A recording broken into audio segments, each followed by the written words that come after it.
to equal his all-time best for the Cats on the siren. Salutes the crowd and puts the cherry on top. The Cats blow Port Adelaide away and they are stalking the contenders in the top four. They've made a statement this afternoon, the Cats. Remember us, we're a-coming.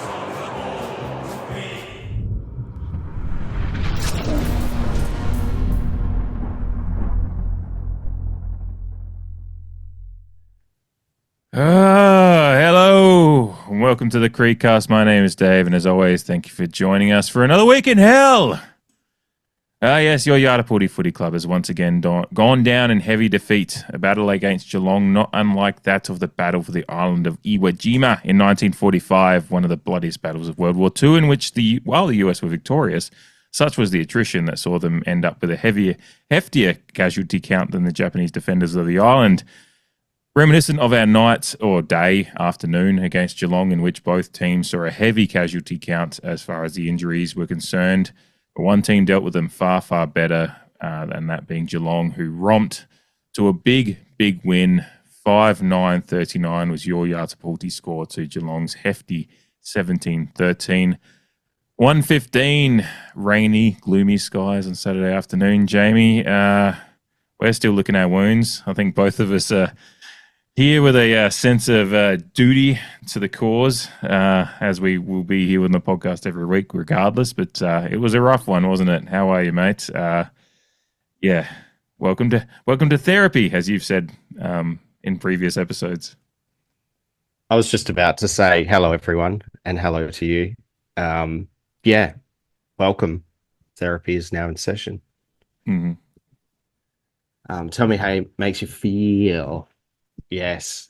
Fucking shithouse. No, what a disappointing day Saturday was, and weren't we all happy to just get the fuck out of there and go home and get warm because it was fucking cold as well. It was, yeah. That was that didn't help at all. That you've gone out of your way to spend your afternoon in the freezing cold climes of Adelaide Oval and 35,000 other troops out there, and then deal with the cold, the rain that just hit right as the game was about to start, which just seemed like a bad omen in hindsight. Although that's what you think of in hindsight. There's all the hindsight's 20/20 stuff. Like it's just like everything seems bad once you look back. Oh, absolutely. Yeah. Oh, for sure. Yeah, I dragged myself to the football because I'd missed the showdown, as you and everyone knows. It's and it was the first opportunity to go to the footy with my brother Aaron since he's back from his trip to Europe. I could have easily stayed home again for another week, but hoping for that dopamine hit that, look, at certain stages in the first half, I definitely got, although I was a much more subdued spectator on Saturday than I usually am. But how the tide really turned, and all I could think of was desserts and hot beverages and everything that makes me feel cozy. Mm-hmm. Everything that's not at a cold, rainy day in Stoke, if you know what I'm talking about. Yes, yeah. Can you do it on a cold, windy Wednesday at Stoke? Apparently not. Port Adelaide or Yartapuulti. No. It was all right. I mean, it's hard to. Yeah, I was thinking about not being able to get like a good, strong pint of Guinness or anything in the ground. Like that was one of the first drinks I got at the Molten Shovel afterwards, just to warm me. Do they have a dark beer anymore? I can't. They used to Adelaide Oval, because they used to have the James Squire Stout at the I know, the craft beer bar. Yeah, and then they had White Rabbit. That's right. But I wasn't. Yeah, I want to. Yeah, look, I didn't think it was great, but you drank it because days like Saturday was. Yeah, just wanted a dark beer. Yeah. I was happy to push through with a White Rabbit, considering James Squire was good before it. But yeah. If anyone knows of any dark beers at Adelaide Oval, in some probably at that craft beer kiosk that I never go to be honest. But it's not there anymore. Yeah, if anyone knows, let us know. Yeah, because It's one of those things that just as a side note tangent, because that's fun to do when you're trying to avoid talking about a loss. It's interesting, Adelaide Oval and stadium management deals and all that occur there. Is just like you don't really get that true home ground advantage of being the Port Adelaide Football Club. Well, neither do the Crows, to be fair. Like, there's just not that. I'm just used to going to games in the US, or if you're at Dodger Stadium, whatever beers are sponsored there, like you can find Modelo's everywhere, and you can find a variety. You can find anything you want to drink in Dodger Stadium. Like, it is wonderful, and I've overindulged plenty at that stadium. Same with many other, whatever it be, basketball teams or whatever. You can just find the sponsored beers there, and so I'd love to be able to get Pirate Life Stout at Port Adelaide during the winters, or even just the Cooper Stout. The Cooper Stout would be fine. I'm drinking it right now, and none of this is sponsored, by the way, but I'm drinking Cooper Stout tonight to keep my cockles warm. And yeah, it's just funny how the stadium management deals work. You just kind of just end up with this whatever works for them, rather than what is a true reflection of sponsorships and whatnot with either team. So but yeah, give us a yell if there's dark beers, because I feel like I'm going to need a few more across the rest of this season. The next period of time we're heading in, specifically, like both on and off the field, I should say. Mm-hmm.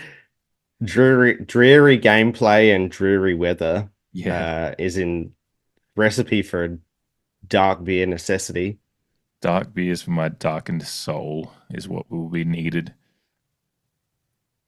What's that Red Hot Chili Pepper song? Dark necessities? Dark beer necessities is what it is. Dark beer necessities. Now I'm just thinking. Anyway, I'm just thinking of the Jungle Book. Like, isn't that the bare necessities? The bare necessities. Yeah. Dark beer necessities. Anyway, there was a football game weekend. It's hard to start anywhere beyond, like, we'll get into the lines in a moment, but I think the major storyline, and I think I was cognizant of it on the day, but I was chatting to a mate that I was hanging out with, which was good. My day actually had good vibes despite the game, because I caught up with one of my best mates from high school, best man at my wedding and all that stuff that I hadn't seen in 6 months. He came to the game just to catch up and have a few beers. And so I was chatting to him a fair bit, but I think it was you cottoned on to, because I think I thought we were even in the injury count, and then I think you mentioned the lack of rotations in a text message during the second half, and then that's kind of what made me think, oh, who have we lost? And then I had a look at my phone. I was like, oh, we're still down one more, even though they've had their couple of injuries. The injuries ultimately, I don't know how much we lose by if it just stays even the whole way. I feel like it's a closer game. Maybe we lose by 4 or 5 goals too. I don't know, but it's hard to quantify this result without actually just stating how impactful the injuries were. And particularly for us, we went down a rotation in that first quarter with Sin going off, and finally the official sub coming through on the telecast right as HORNE-FRANCIS was getting helped off the field as well was just really bad timing. So we were down a rotation for longer. They did get their couple of injuries in Dangerfield and Bowes, but then obviously the Lockie Jones one was the real switch point for us, going down to 2 on the bench and all that. It's really hard to talk about this result without talking about how big of an impact that was. It's not an excuse, but it is a major, major reason that this game went the way it did. Of course, I agree. I watched the replay again yesterday, and the first half was so frustratingly promising. If you were projecting another 2 or 3 quarters from the first or the second quarter, but your structure's shot. I know that they had similar rotations, but had we lost a couple of forwards, and I know Bowes plays a bit up the field and whatnot, but had our losses even been 2 forwards as opposed to 2 halfbacks and one of our most damaging midfielders, I think we would have compared it more. But as soon as we seem to be holding our heads up and just wildly fucking inaccurate in the first half, we were holding our heads up, but it was just as if as soon as Lockie Jones went down, the air completely deflated from ourselves and the wind completely went out of our sails. Yeah, there's no there's certainly a correlation between Lockie Jones going off and Cameron elevating his game for the rest of the match. Almost And I mean, immediately. It was like Lockie Jones defended his first goal with as he was grabbing at his hamstring. Like he, yeah, because his hammy had already pinged. yeah, Yeah. And it was the yeah. only time that Cameron could get away from him. Hmm. And like you said, none of this is excuses, and it's a pretty sad indictment that from the perception of the masses, spectators, that is, that once like those injuries did come to a head, that we did kind of just drop our heads and basically kind of give up defeat before the game was close to being over. We we came out at halftime okay, but as soon as it started to unravel, it really started to fucking unravel, and it epitomized the whole game. Basically, epitomized this season so far for me. The first half so close, but still so far. Going into halftime down by what was it, 8 points, 9 points, or whatever, and Yeah. then the second half was just white flag type stuff, which has now happened several times this year, where we've resigned ourselves to defeat and just haven't really played the game out for pride, at least. Yeah. Which is really disappointing. It's atrocious. No one wants to watch their team do that thing, and unfortunately, on too many occasions already, that's what they've done. And that, like I said, after a first half that was very commendable, albeit wildly inaccurate, a bit like the first half in the Western Bulldogs game. To be fair, like it was a similar story. It was like 3 goals 8 to 8 goals 3 or some shit like that. Same thing happened on the weekend, and I think footy spectators truly believe in the butterfly effect. And for those who haven't seen the movie, the butterfly effect with Ashton Kutcher, like go watch it because it's a great movie. But yeah, the footy superstitions and sporting superstitions are there, and but I think football fans do succumb to a belief of the butterfly effect. It's like, if this didn't happen, then this, and this, and like even before the injuries really took their toll, and we just ran out of legs in the end. Does the butterfly effect work? Fortunately for us, has Mitch kicked the 2 set shot fucking goals that were basically right in front of goal early, and how does that manifest forward? But that Sin one was rough. JHF is disappointing, and I mean, so Lockie going off of Cameron clearly upset the apple cart in terms of our defense when we'd already had to push Jace Burgoyne back to cover for Sin. Jace, who had a good game, which we'll touch on. Then with JHF going out and Rosie being at a half back, it made Chris Scott's life so much easier because they could just go, okay, hard tag on Butters, and we've got Holmes, Smith just running rings around us wherever they want, basically. And, Atkins, who I mentioned in our Patreon show, and thanks for those Patreon members for tuning in to the squad show. But yeah, we mentioned that while the young, fast players in the midfielder need to be kept accountable, which we did attempt. Players like Atkins should be respected, and when they smell blood, Geelong, they go for the kill, and it's just what they're about, and it's unfortunately not what we're about right this very moment. Yeah. It was mentioned during the telecast, so watching the replay, obviously we were at the game, so we've taken a lot of telecast stuff from the rewatch, which again, that's what we do for you, our dear listeners. We rewatch a game like this. Yeah. The halftime they talked about break it down. Yes. It's not much to break down. It's like we were shit, but no, there is actually a lot to talk about. But they mentioned at halftime. Our Port mentioned in the halftime interviews about trying to slow it down. It's just like to what you just said about Geelong smelling blood in the water. If they sense Port are trying to, manage the game and see if they can slow them down enough to frustrate them into a result, like the flip side is they're going to go, we still have the running power. Like so Dempsey got off the chain on the wing, and Bailey Smith was having a great game again, and he's in what seems to be Brownlow form. He just had, and conversely, we just didn't have enough guys going to the level. Like Butters was held well. Was it Mullen that was having the tag on Butters? I think, or just I didn't pay that close of attention because I know that O'Connor also has done jobs in the past, but I believe from most of what I watched, he was still in the back line for most of the game. Yeah. Either way, they wrapped up Butters quite well, and just mitigated his impact and what he could do, because we've seen Butters have some fairly sizable kind of contributions to, obviously, with him quickly getting up until this weekend at least, into coaches' vote forms, despite the fact he's missed the first month or so of the season. His contribution and his running power and his impact and his burst through contest and all that stuff, you just didn't see it much on the weekend.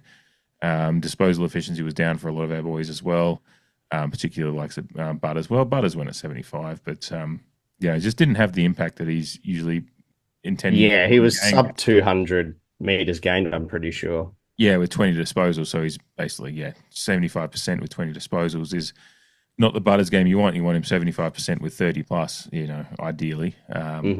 And even if he's down below 70%, if he's at 30 plus, it means he's still impacting the game and getting, he just didn't have the clearances, 3 clearances, 20 disposals. That's a recipe for disaster building there already. But again, like you said, the injuries are part of that. That's like it allowed their magnet switching was helped more by their injuries than ours were, because we had, maybe that's a depth thing as well, but losing Lockie Jones was just so sizable, such a sizable thing. And as Asava was having a great start against Patrick Dangerfield as well. Honest. We actually had the matchups pretty good. And I know that's delving into Lions chat a little bit, so I'll back off of that for a second. But things were okay to start with. Like, we had more scoring shots in the first quarter. We still had one more scoring shot to theirs at halftime as well. Just it is the, again, sliding doors / butterfly effect that you just mentioned, of missing chances, easy ones, versus them taking their easy chances and then getting a few of the and then getting the benefit of the 50-50 chances. We did snap a few nice goals, and we'll talk about that when we get to it as well. But our profligacy and just our inability to take moments and establish control. Well, because it was minus 12 and points I thought with those Mitch Georgiades shots in the first quarter. And so, that's just... I know. Ah. Mitch. But I did, because it was one of those games where, I'm a glutton for punishment, and our family ethos is stay to the end type stuff. Yeah, same here. As good Port Adelaide Football Club supporters soul to the do. We stay till the job's done. The job's shit. Can the prayer. Yeah. Rum optional. But coffee optional. It was one of those It was one of those afternoons where you just can't get angry in the end. You just kind of shake your head and get a bit of the sillies. But I did think it was quite humorous and part of the whole shit sandwich package that when we're at our most fresh and competitive, it was at the game's wettest. Putting to one side that we actually generated genuine opportunities at goal, a la Mitch Georgiades. But then as the game was in its drier phase, that's when Geelong could dominate, because we were stuffed. After half time, it was like watching the needle on your petrol gauge go down. On a fucking dodgy lemon that you picked up on Gumtree. Like, it was, you could see them running out of juice to the naked eye, which is, again, another indictment on them. And 2 rotations in 2025 is harsh, but I did think it was quite, I don't know if humorous, sad. It's like Shakespearean tragedy. Shakespearean, when we were at our most competitive, it was at the game's wettest, and then when we were gassed, the game dried out a little bit, and Geelong could just run us off our feet. You mentioned Dempsey before, like, that shit me off, because he was playing predominantly on the eastern wing. He's just had a beautiful view of it. Yeah. Oh yeah, watching absolutely no one mark him mhm. along a wing. And I think part of that, it's a bit of midfield chat. I think part of that is the problem you face when you're lining Drew up on a wing Mhm. from a CBA point of view, but then when it gets into general play, he's getting sucked into a Bailey Smith or a Max Holmes and leaving his wing opposition to roam free somewhat at certain stages. And just as Geelong do, and just how Adelaide seems to attack our mismatches when they Yeah. were going forward in the showdown, Geelong just find those players. It's just what they do. They Mhm. just find the open player, whether he's 15 meters or 30 meters away. Yeah. And So, that's just whether it's a bit of confidence in what they're doing and the kind of machine that they are versus because we seem to go to water as far as our disposal in the second half as well. And just looking, it's one of those things I've talked about before. It's just sometimes when we're not at our best, we're looking backwards rather than forwards. We're trying to find the option behind us rather than, and it's just like, it was so frustrating. The turnovers were horrible.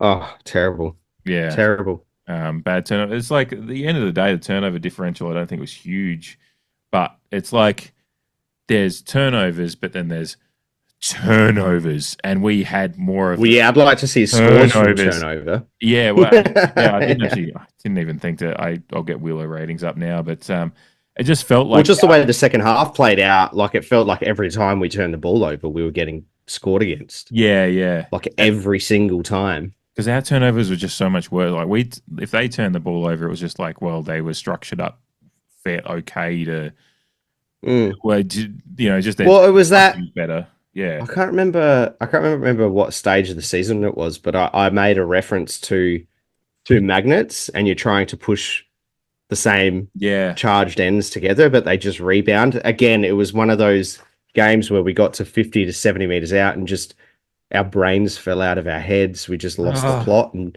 just forgot that all we needed to do was put the defense under pressure. the score Instead, sources. we chose to handball it. Yeah. Score it.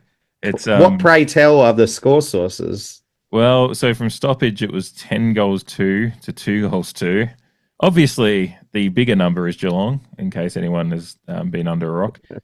Um, Turnover was 7 goals 10 to 3 goals 7, so they probably could have damaged us more there. Maybe it was our best chance at scoring too, to be fair, being the game it was. But yeah, they stopped it. Geez, I didn't. The stoppage score is incredible. But yeah, the turnover score wasn't great either. I mean, they doubled us up from turnover. So, and that's what I mean. Our turnovers, because I think the turnover differential, as far as the number goes, let me just scroll up here. We're only +3 on turnovers, but they've 60 to 57, but they've over doubled us on score from turnovers. So that's kind of what I mean by turnovers versus turnovers. It's all about the tone of the turnover, and our turnovers were just Well, more brutal, and yeah. we're already like off our feet and under pressure, and their forward pressure game was really good too. So that's just like all this stuff feeds into them just being better at damaging, whereas if we turn it over, we just still don't look like we had much to do. And again, the injuries played into that as the second half wore on. We're only 16 points down halfway through the third quarter. That's what's insane. Like I made a note of that when I was halfway through watching the third quarter. I was just like, we're only 16 points down at this point. Like, how did this go? Yeah. Yeah. The last 45 minutes of gameplay was just a non-contest. Mm-hmm. It looked like a match simulation for Geelong. Yeah. Like you said, especially the last 45 minutes. It looked like the KO with the shitty camera angles and the grainy footage from preseason matches. Yeah. Like that's 6 for periods of me play being stuff. there. Yeah. Yeah, it was just fucked up. But like we've got and as a result of all of this, like the light seems to be very, very far at the end of the tunnel, like very far away. If not a freight train coming your way, a la Metallica S&M. So No Leaf Clover for those playing at home. Good song. But look, you have to discuss the injuries. Maybe not in context of the game, butterfly effect, whatever you want to do, however you want to apologize it or not, we still have another, like the rest of the football season to go. And like looking at the injury list now is quite dire. And I think that's what heaps the amount of emotion on everyone. It's like, this was just another Port Adelaide game of 2025. Shit, shit, and shit. And we've got no hope. Yeah. So, rebuild chat, move Hinkley on chat. There's all of those things that would obviously be coming about, except rebuild. I still think that's quite. I think it's humorous. I think it's clickbaiting.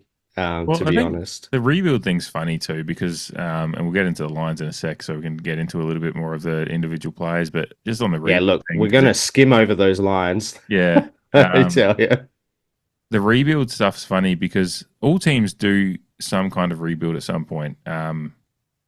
It's just whether it's a hard rebuild, a tear it all down rebuild, a rebuild on the run. We've tried to do the rebuild on the run thing. Geelong have rebuilt on the run and had the benefit of, whether it be the Gold Coast salary dump trade that somehow got them Jack Bowes and pick 7, or they just get luck. Well, not get lucky. It's good recruitment to find Ollie Dempsey in the rookie draft. Like they've rebuilt in the run. They get Lawson Humphreys at pick 70 odd. Yeah, they've done well in their recruitment to rebuild on the run. So they've done that. They've kind of regenerated their side while they're still, I think on average, they're the gold standard. Yeah. So they've done it. They're still almost, I think it was like they're probably 20 months older than us on average on game day is what I saw. I can tell you that actually because I have that sitting right in front of me.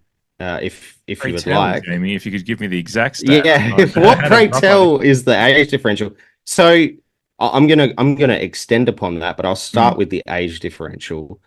On average, the Port Adelaide side on the weekend was 25 years and 2 months, whereas Geelong were 26 years and 11 months. So it's a whole year and 9 months older on average, and they had 30 games on average more experience on the park. Yeah. Port Adelaide, 7 players with less than 50 games, and albeit Geelong had less than 6. So this is probably a little bit of their rebuild on the run. But we had 6 players with 50 to 99 games experience, where they had 4. And then their top end is obviously, as is always the case, that they have a healthy number of senior figures. Yeah. So again, this kinds of play, like 25 years and 2 months isn't young. Like it's not Richmond, particularly this year, for example, North Melbourne of the last couple of years. But when you consider that there's 13 players with under 100 games experience playing on the weekend, there's no surprise to me why 2025 is very, very similar to 2022. And that's come up a couple of times now on our show.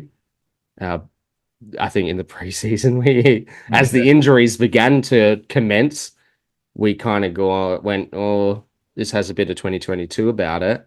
And then it came up about a month or so into the season again. And I just can't help but think it is very, very much the same. Which led me to, just out of curiosity, see how the ladder looked after round 10 in 2022. And do you know how many wins and losses Port Adelaide had after 10 rounds in 2022? I think 4 and 6 has a good ring to it because we went 0 and 5, but then we had a decent run of form. I feel like, was it 4 and 6? Yeah.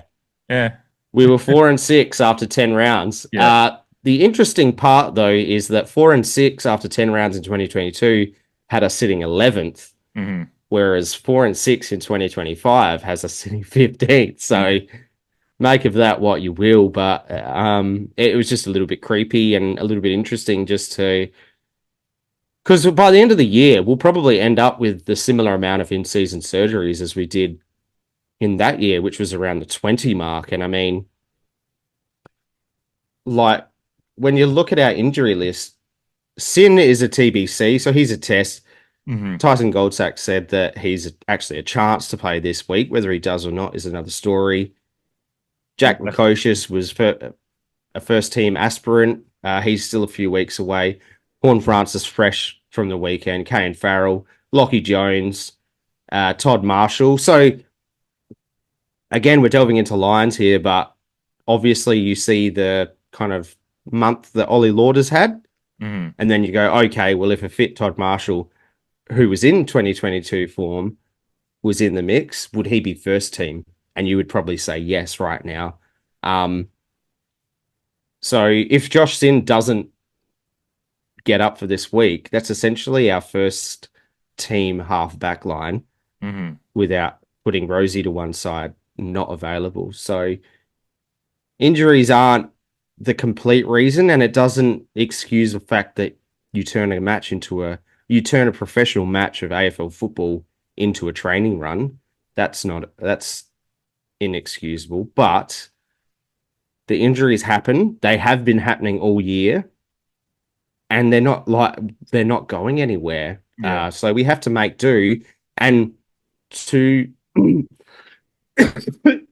excuse me, to suggest we need a rebuild is a bit silly because we're already getting games into players.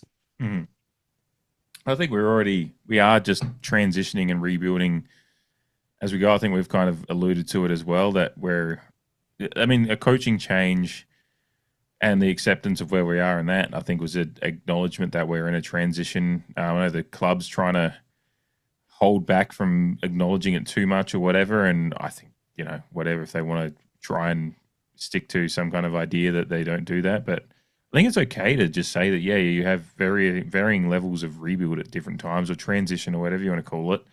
We're in a mini spot. There's getting a little bit of transition with, big players gone last year, and there's still some unknowns in the next couple of years with some big players. Like, these things will happen. Teams are always kind of, little changes happening here and there, sometimes big ones. It's just one of those things that I don't like.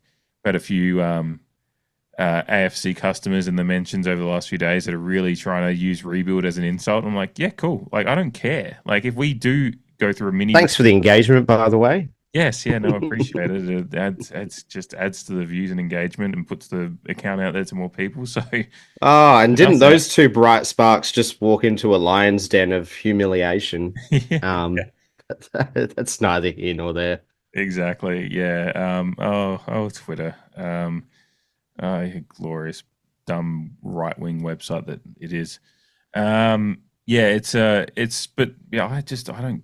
It's such a funny question because I just don't care. Like, football, whatever sport you watch, apart from sports like soccer that are all about there is money and transfer fees. Like, sports that exist in a draft realm are cyclical. You have your moments and then you have your bottom outs. Sometimes it's a little bit more of a wave rather than a roller coaster, depending on the team and the construction and how the team's managed. Because some teams do roller coaster, go a big, and sometimes not even a big rise. It's a lot of dips and some rises. And whereas some teams just wave it through and they never truly bottom out. But sometimes, like, we've never bottomed out, but we've never quite reached that crest either. So, and I feel like we're just in a bit of a transition. It could get worse if we have lots of injuries and the wrong things happen with players leaving or whatever in the next couple of years. But there'll be a rise at some point as well. Like, the whole rebuild chat is just dumb. I know we've said brain rot a lot lately, but it's just real brain rot because I'm just like this. As a fan of this sport and how it works, I am accepting of the fact that there is peaks and troughs that accompany it. It's just the team's list management. And interesting note, I wasn't meaning to bring this up now, but I might as well. Caught up, this, and shout out to Rory at AFL Glico, who does, like, people might recognize, he does a lot of statistical modeling on games and results. And I just messaged him out. I just realized he was in Adelaide for the game because he is a Geelong fan, but he's very impartial when it comes. He can have a adult chat about football, which he's a man of statistics. So yeah, and a great lad. You're naturally impartial. Yeah, I messaged him and just had a beer with him on Saturday night after the game and chewed his ear off about some stat stuff. And he kind of said, Port haven't been, he kind of alluded to the list matter, like, just we're not the best team at the moment by his statistical modelling. He said last year you should have been bottom half and you emotion balled your way across is essentially what he said. And he said this year his model has us in the bottom bottom 4 or 5 is how he sees our list based on his statistical modelling, and so far it's kind of showing that. But then we've had some injuries, so he just said he doesn't know exactly. There is a part of it that is just he essentially said, and I know it's not like he's a pro Ken or anti Ken, but he said Ken's gotten a lot more out of this list than some might expect, which is what some other people do have that opinion of. And I'm neither here nor there. And over recent years, do you mean, or yes, this year? He said over the last couple of years. He said last year, he said he doesn't know, like based on his models, like Port shouldn't have been anywhere close to second last year, and this year we're definitely a bottom half team. Closer to the bottom half of the bottom half. And I'm just presenting this as what he said based on his models. I'm not saying whether I agree with it or not, but it is. I do still. I'm like this with all stats and opinion and everything. I take like little bits and go, okay, that feeds into some of the things and at the moment what we're seeing is, but we also do have, as you said, a healthy injury list. So who knows what this team would be like if everyone was fit? But it's a pie in the sky stuff because your team's never fully fit. But we are struggling with a heftier injury list and a frustrating constant injury load on our side from key players, because we finally got to a point maybe 3-4 weeks ago we were like, we're getting close to fully fit, and then Kane Farrell falls down, and then we just start getting more again, and it's just like, oh, for fuck's sake. Yeah. Well, there's no surprise why in any year of football, the teams in the top 8, particularly the top 4, generally have healthier lists than the ones at the opposite end of the table. Like, I mean, you take our crosstown rivals, for example, they've got 4 players on their injury list, only 2 of which are first team players. Yeah. First 18 players. So that's a good little snapshot. It is surprising Collingwood have quite a few injuries, but again, they're much more senior on average, which bridges those gaps, whereas we're on average 25 years old and yeah, then the topic of depth comes up, and any team with 8 injuries to your best 23 are like, depth can only get you so far when there's 18 teams in the AFL. Yeah, every side goes through it. Western Bulldogs, though, to their huge credit, they've had to deal with a bit early in this season, but they're coming over that crest a little bit. But early on, they and Bevo has some similarities to Ken. Does some strange shit sometimes. Is a bit of a maligned figure, but he's in a contract year, which is interesting too. Yeah, Bevo, that is. So yeah, like, look, again, this is a therapy session. We're all about shit sandwiches, and you have to tell the whole story and look at it with objectivity. We're not playing anywhere near good football right now. It just so happens that we're trying out a new game plan, and again, some people I've heard or I've read trying to make it come across as if this is Ken's game plan this year, and then we'll change it again next year, which I know you wouldn't believe, but that just doesn't make sense to me. And again, I think that Josh Carr is doing more than what the club is actually letting on, holistically. And I don't believe that seems ridiculous to me that, the year that we're transitioning new coaches, we just change a game plan for the sake of it with the expectation that we're going to change it again next year. My belief is that whether it be Ken, Josh, and the coaching team over the last few years, or Josh and Ken, or whatever, like, this is a transition to Josh Carr's game plan, in my opinion. Execution and decision-making of that game plan is a totally other topic, which we're obviously not doing well, but yeah, I don't know what your thoughts are, but it only makes total sense to me that we're transitioning to Josh Carr's game plan. We're just not doing it well. We're low on confidence, we're low on experience right now, and some injuries to some very key players isn't going to help in the short term or medium term. Yeah. I mean, yeah, that's what's so frustrating about this year now is, like, the more it goes on and the more the transition and the coaching succession plan and stuff comes up, is like as we're losing it, just it makes you sit there and go, well, it maybe wasn't the best executed idea. And I don't know, because I feel like I think it's really worked in its favour. Yeah, I feel like Ken's still got to have some because Ken's essentially partly, if he does want to have more employment, as whether he's looking at a Tasmania or whatever, like this year is still part of his resume. So it's like whether there's a little bit of both. I'm not sure. Like I certainly, agree with your point that like, we're not going to have gone to a new game plan without it having some elements of what Josh Carr's wanting to move to, because you want the player, you want, if you're going to do succession plan, you want to be moving towards what the new coach is doing. But then, how much of it is, a little bit of a little bit of a collaborative effort and some things that Ken still thinks needs to happen. I don't know what the the percentages of it, or if it is just, then it's just like at that point it's just, well, and that with the discussion that gets more heated as the next few weeks go on, it's just like, do you at halfway pull the pin and just go, let Josh Carr be the head coach now and be the one that the full guy comes on, and give him just half a year to essentially, we all know that we're not going to be playing. I mean, playing finals is now going to be a struggle, although I still hope we can just keep pushing and see if we can be within touching range in the last couple of weeks and make a push for it. But that is where we're at now, that we have to accept that finals aren't a strong possibility. A likelihood. Yeah. And as a few commentators have pointed out, percentage is always a good indicator of where a team's at, despite their win-loss record, and our percentage is pretty fucking horrible as well. Clearly with 3 losses that, I think there was a stat brought up on one of the shows this week that it's like, Ken Hinkley lost by more than 75 points just 4 times in the last, 12 years, and he's lost 3 times by that amount this year or more. Contested possession is the worst differential we've had under Ken. Points against, worst. Points against from clearance, worst, or like a lot of worst under Ken Hinkley stuff is happening in his last year. And so, that speaks to probably a little bit of your idea of that transitional game plan to Josh Carr. And, but it's just like, that's what sucks about it, is that the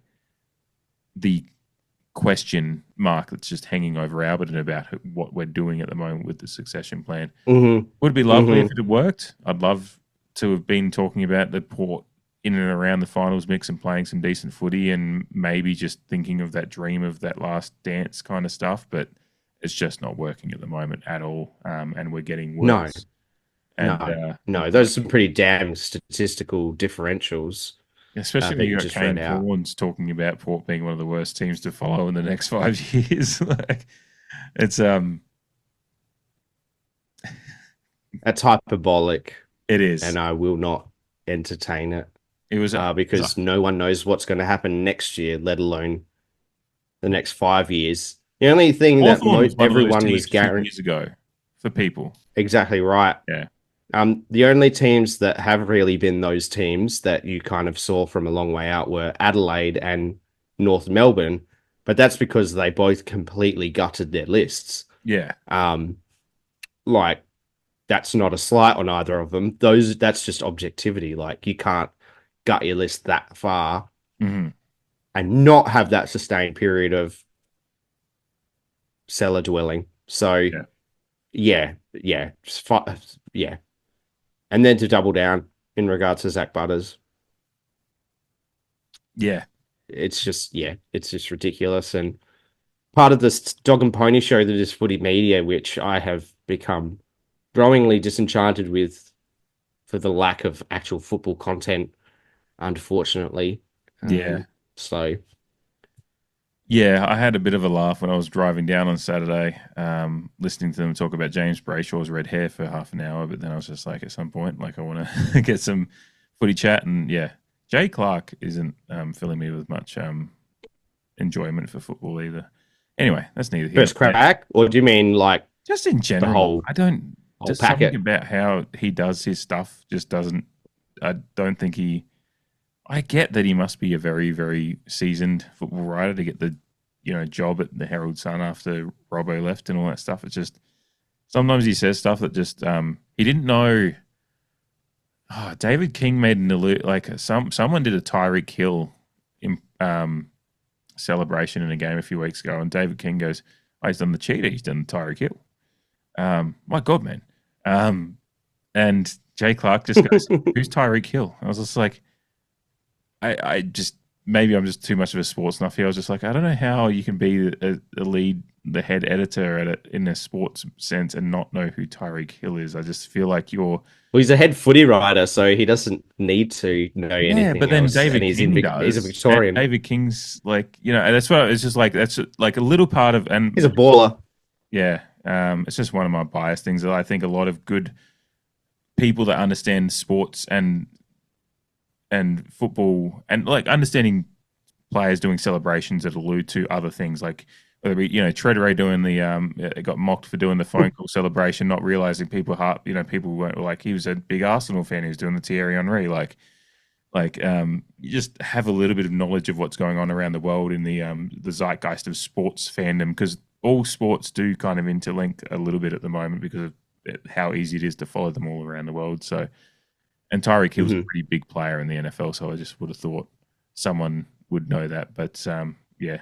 Anyway, there's Jay Clark just got a big drive-by there from me, but I just haven't enjoyed him much. I miss first crack from yesteryear. This year a little bit. Yeah, with Hardo. Yeah. Yeah. Or even Ben Dixon. Dixon. Yeah. He's not the greatest, but at least, they still, all three of them, chat football. But yeah, and be that as it may, everyone who gets a big break seems to just go into fifth gear. Like it happened with Tom Morris, and that's probably what aided in his downfall for that period. And I feel that since he's got his second chance, he's kind of pulled back and been a little bit more humble while being a newsbreaker. Not absolving anyone of any wrongdoings, but just kind of looking at it from afar. Yeah, Jay Clark, he's got a big break, and now he seems to be the, hyperbolic sensationalism. I mean, everyone will say Kane, but yeah. Produces anyway. Bringing it back to Port, there is a lot of hyperbolic crap that a team, but weren't we a team that was predicted to fall, and then now we're copying criticism because we're fully like, come on. No one. This is just. I love my club. I love my team. I love Australian rules football, but this is just the dog and pony show, the circus that it is, that I just cannot tolerate anymore. It's just ridiculous. Like every club's in crisis from week to week. There's a fucking someone with knives sharpening to stab someone else's back from week to week. It's exhausting, to be honest. It's absolutely exhausting. And so to bring it back to Port, and you mentioned peaks and troughs before, like I've got our seasonal performances from when we came into the competition, because again, a lot of people like to segment it into, Ken Hinckley era, this era, that era, but I mean, I like to, and like last year, we attempted to do the 04 recap Patreon shows and look back at our grand final year and just kind of muse on the fact that like Port Adelaide, historically, in the AFL that is, has been promised a lot and under-delivered or choke a tag or whatnot. But when it comes to peaks and troughs, so just from our first year in the AFL, we missed two final series, and then made a final series in 99. We missed 1 year, then made 5 in a row. Missed the next, made one in 07, missed the next 5. Ken comes in, we make 2 final series. We miss 2, we make 1, we miss 2. We play in 2, we miss 1, which is 2022. And then we played the last 2 final series. So to echo your sentiments from earlier, this is just our lot. Like everyone wants to grandstand and have their say for what is the real reasons of why we're failing, or the fact that our club's in despair because we're having a shit run at it and we're not playing good football. This is sport. Like I just said, generally, if like, apart from that really seriously fucking bog average period between '08 and 2012, like, if we've had a down year, we've generally rebounded pretty well. Yeah. So And we were very, very like, I think the last few years is like the frustration with the finals has increased with the heftier of the finals losses. But you know, when you look at those couple of years that we missed out and by the finest of margins against Hawthorn and Richmond, it's like real, you know, one goal.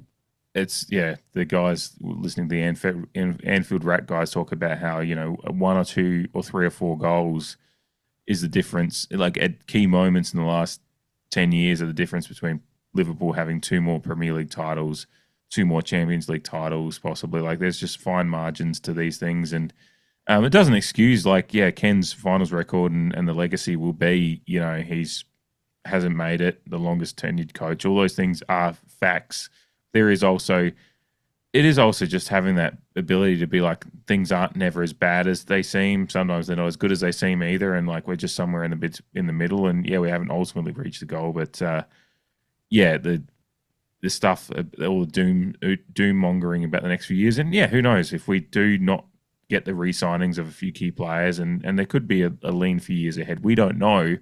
I'm not gonna think about that now. Like I do think about it. I always think about what the next few years are going to hold Port Adelaide as I'm moving forward. And right now it doesn't look as good, but I'm not going to sit there and start talking about how, you know, Zach Butters should be looking elsewhere because he's not going to get success at Port Adelaide. We don't know that. Like, you know, Will Day a couple of years ago at Hawthorn or whatever, you know, they're not looking ahead and thinking that the next few years are going to be, but then Hawthorn last year, if a few things go right, they could have run all the way to the premiership. This year they're up and down a little bit, but you know, there's a lot of teams that Geelong have been meant to start falling down for the last few years, but they still keep getting close to a grand final. You just don't know what's going to happen with re-signings, with development of players. Yes, I think we need to, you know, there's a few interesting things we can do in list management in the next couple of years, whether it be through recruitment or finding our way back into some points of the draft prior to the Tasmania team coming in. But we don't know exactly where that's going to go, and probably getting a little bit away from the match review, which is, to be fair, I'm not mad about it.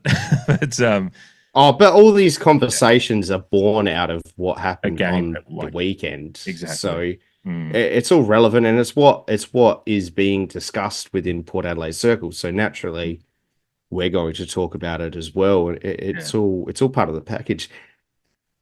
And so one other topic that is obviously being discussed is the fact that we traded out our first round draft pick for this year. It just seems to be an extra whip on the, you know, group of lashes that we're copping on the back. But I'm not super stoked about that we had to do that, but it's just like, there's a part of me that just goes, the AFL and how it works with trades and stuff like that. It's just like, you just once a player demands a trade, and when you look at the story about how Dan Houston going, it's just like we were kind of between a rock and a hard place into what we had to, because, you know, Houston, the player power and that aspect of how the AFL works is just very strong. I feel like it's still somewhat narrow-minded commentary though, and it leaves a lot of detail out when you consider that we traded in a first round draft pick, albeit from 2018, but we also drafted three players who, depending on the source, all had going in the first round at some stage or another. How deep do you want to go? I mean, most of our first 18 are first round draft picks until 10 years down the track. That's exactly right. Like, it doesn't even matter then, like, who Gold Coast take with their high pick that they're likely going to have this year, how they pan out, and then even if they pan out well, it's just like, well, Port have taken the same player? We don't like. It's all stuff that, like, it's not like. Well, and if we pick up an NGA product, there is. And if we pick up an NGA product who's supposed to be a first round draft pick next year, what? Like, does that factor into the criticism? Yeah. There's a few teams around the league that have gotten very, very lucky with father-son picks, and that's and we might be a beneficiary of it, and that's why Yeah. we're obviously less reliant on first round draft, and sometimes you just got to get a deal done. Mm. Like, sure, yeah, if we finish 15th, which is not confirmed, yeah, like it will hurt seeing Gold Coast pick up, yeah, a first round, first top 10 pick in what's supposed to be somewhat of a weak draft as well. Yeah, that's the thing. It Again, could be. well, this is subjective. It could be Anthony Bennett. It comes out to development as well. Which I don't know. Anthony Bennett was the number 1 pick in the NBA draft a few years ago by the Cleveland Cavaliers, probably 10 years ago. Barely played a game ever. So it could be. You never know what the draft. History is littered with players like that of any sport. Yeah. The Portland Trailblazers have picked Sam Bowie over Michael Jordan. Like, shit happens. They sure did, Dave. They sure did. They also picked Greg Oden over Kevin Durant. So fucking Portland. Greg Oden was a great prospect as well, but Durant he was still like Durant was. Everyone was just like Durant's going to be he's like going to be great, but the Blazers twice went. No, we need to He's got limbs. We need to go needs based, and where their needs were not Michael Jordan and not Kevin Durant. Anyway, Portland don't have to deal with that. It's fine. Did you want to get to the lines briefly? Yeah, let's do it. Yeah. Because there is some positives too that I want to touch on, but yeah, take it away, Earl. Well, let's start with the defense because I think that's surprisingly where there is some positives despite how the result went, because I think we actually did a decent job game planning for this one. Game planning with that asterisk being game planning, not with any injuries to happen. For a half. Yeah. I mean, Asava started great on Patrick Dangerfield. Danger didn't have a sniff. Asava was getting front position on when he needed to. Like, just some really, I think there was a great stuff. Even when he didn't. Yeah, he was just able to. He knew him, and there was a few allusions to them being former teammates made in the commentary. I don't know if that has any huge impact on it. Dangerfield wasn't a permanent forward. Exactly. I was like, I don't know how much Asava was playing on Danger in Geelong training 2-3 years ago. He was playing on Tom Hawkins. Yeah, exactly. Honestly, it's got to be up there with one of Asava's best halves of football, particularly for Port Adelaide. And if you can carry that throughout the game, obviously everyone dropped off, and then our defense were getting absolutely sold out. Yeah. So you can't really call it his best game because he didn't have an opportunity to really have his best game. But if he could bottle that first half, whatever was motivating him in that time, if he could bottle that up. We had 5 marks for the game, and they basically all came in the first quarter. Because it was early in the second quarter, I've just got to note that the commentary mentioned he had 5 marks, 3 of those intercept marks, early in the second quarter. So basically, how Geelong were playing and how we were defending and because at that point we still had the matchup of Asava and obviously Lockie Jones was still playing at that point and playing well, and the only injuries that had happened to that point was Sin, and the only ones being Sin and HORNE-FRANCIS as a second quarter. It's a twilight zone the way this game played out, but like 5 marks for the game and all of them happening basically in the first quarter. First quarter was just showed Asava's influence when Geelong were trying to play the game that was trying to get the ball, like playing towards Dangerfield, and that matchup was like whether they saw it as a weak point, but Asava won the battle in that time. Well, yeah, and it's funny because from a height perspective, you've got Lockie Jones on Cameron and Asava on Dangerfield, and you would think just simply putting it on paper, you would go the other way around. But yeah, as it was unfolding, it seemed to be not a masterstroke. That's probably overdoing it, but it made sense. Like Asava was bodying Dangerfield out. Maybe Jones didn't have enough strength to body Danger out, but he had enough strength to body Cameron out and run away from him. And then it left Aliir to play on Neil, who, while he's a big young man, less experienced, so Aliir's experience more came to the fore when our defense was working at its peak. Mhm. Honestly, like it was one of the best defensive displays I can remember, particularly that first quarter, and that's what makes our inefficiency going forward hurt so much more. Is like I thought it was quite a low scoring game, but it was wet, and there was occasions where we didn't take territory. But I actually enjoyed a lot of the first half, to be honest. From a contest point of view, I really enjoy contest, and listeners who've been around since the AFLW season last year will understand that that was kind of the joy that we were taking out of the AFLW season, is that while some skills were lacking across the board in the competition, it meant that it caused a more of a contested game of football, which I'm not against. And I don't think that high scoring automatically equates to a good game of football. Yeah. And alternatively, I don't think a low scoring game automatically means a shit game of football. So I actually enjoyed the first half in a lot of regards, and mostly due to how we were matching up against Geelong's quite formidable forward line.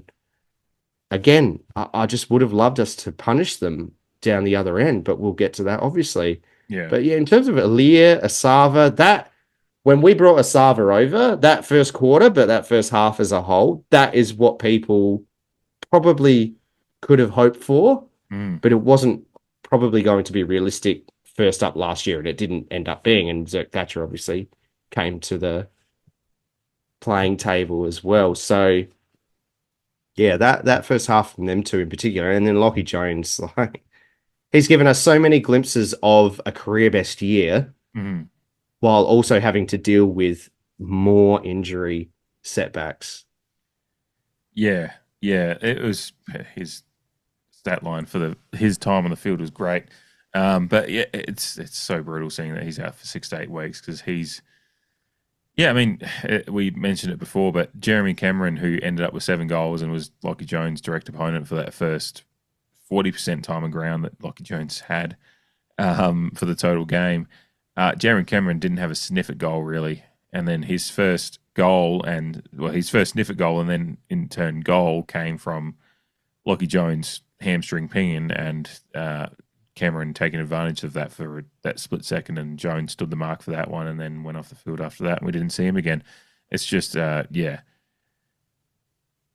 whether we go on and win the game or how close we are at the end, who knows? We're never going to know now, but I genuinely think we're in for a battle, and a good battle, if all those guys stay fit and we can stick with the matchups we want, because as you said, the domino effect of all these injuries meant that different guys, we had to switch players around, bring guys back to the back line, like, because Miles Bergman just was back on Cameron a couple of times and just didn't have as much fun with him. And the thing that we didn't want to happen, in our preview show, ended up just being an absolute necessity. But it was already too late. Yeah, like not even Miles could save us.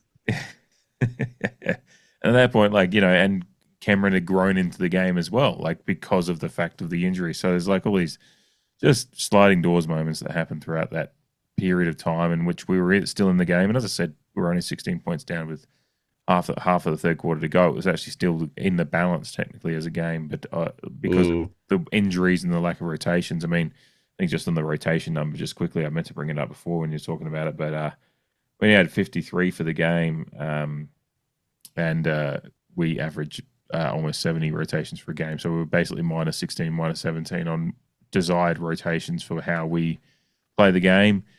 And I know Geelong had similar issues, but they still managed 65 rotations for the game. So they're plus 12 on their ability to get rotations through and get rest for players and still play the way they wanted. That one extra down, when you're down to 2 on the bench and you've already used your sub, that's just such a massive, massive blow to what you can do as far as your ability to run in a game.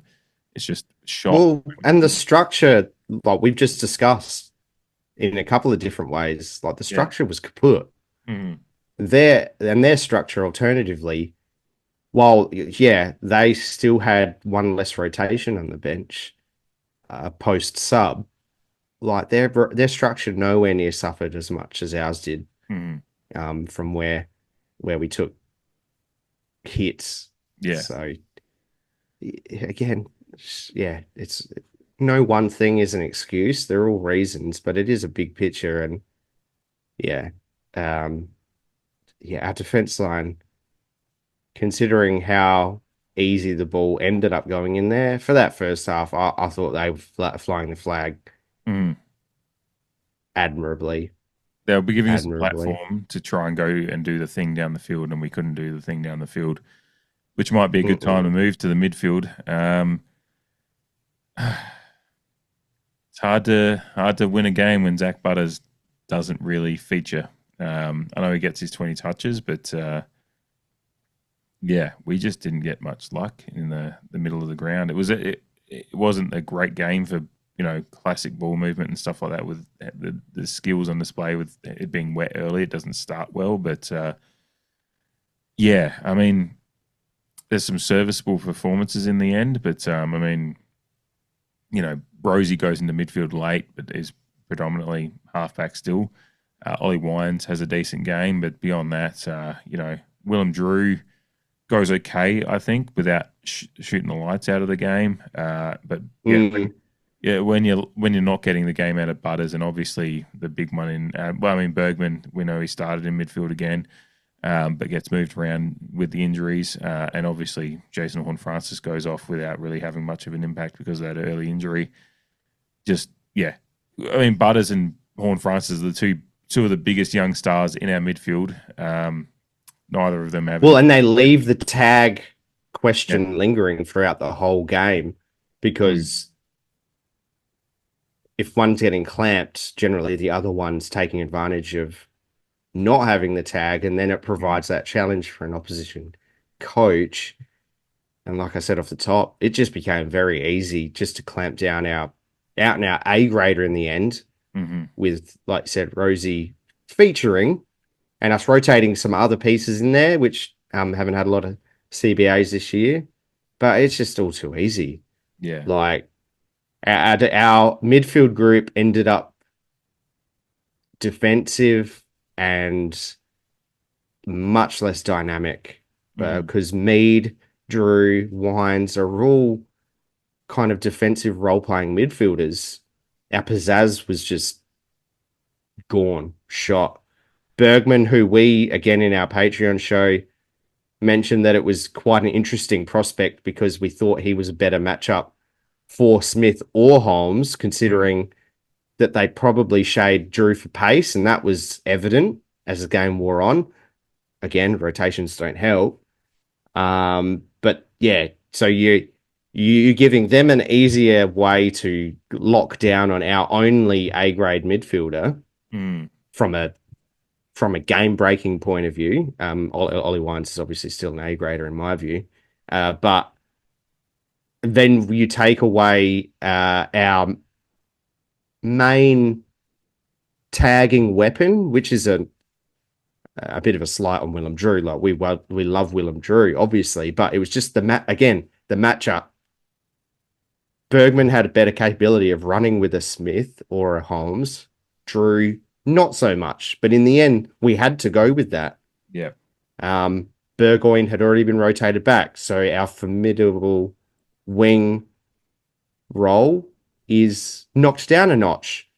Moraes plays admirably. I absolutely love what his future looks like right now. I'd love him to be a little bit more selfish around 50 meters, but he's in his first year. He's within his first 10 games of football. He had a very good goal assist for, I think, POWELL-PEPPER at one point. It was POWEL-PEPPER, yeah. It was a point where the commentators were like, oh, he could have gone, and then POWEL-PEPPER kicks it. It's like, well, it's just... And actually, I think that was a great pick-up by him because he picks out POWEL-PEPPER in a pocket that, like, in the perfect zone for kind of POWEL-PEPPER to do his, around the body stuff. So, yeah, I was reasonably happy with Moraes. He's still slight and slightly raw. Well, and these things are obvious. He's in his first year as a pretty... That's it. Yeah, yeah. It's like, he used it at 83%. Yeah, he's going to get exposed just due to sheer inexperience in some occasions. Inexperience. That's okay. He's a slighter player still. He needs to put some body on. But those, Yeah. When it comes to a contested, because that's the thing. He does throw his body situation. around. Okay, he does. He was tackling pretty hard. And like he still looks like it's a struggle to bring down a guy at times. But like, I mean, he applies pressure pretty well. Like he tried hard on the day. In what was drastically getting out of control for us. In a game that was drastically getting out of our control, he was trying. Well, and he'll have consistent games for at least the next month. Well, which is great. And it also this is the opportunity that fuck. Well, we've got no choice. Yeah. Yeah. And that's okay. Again, if that's our lot in life this year, so be it. And again, it goes against the fact that we're not already transitioning players into our side. Yeah. We clearly are, and he's a good example of it. He had to start as a sub, which, like I said on Thursday, is 2's okay in my opinion. And he's had a fair chunk of it. So I'd be hoping that he gets named first 22 next week. That's a separate topic. Yeah. So we're kind of talking about, structure loss, and this player had to move there, and this player had to move there. That's not to excuse them from the fact that we did seem to put up the white flag.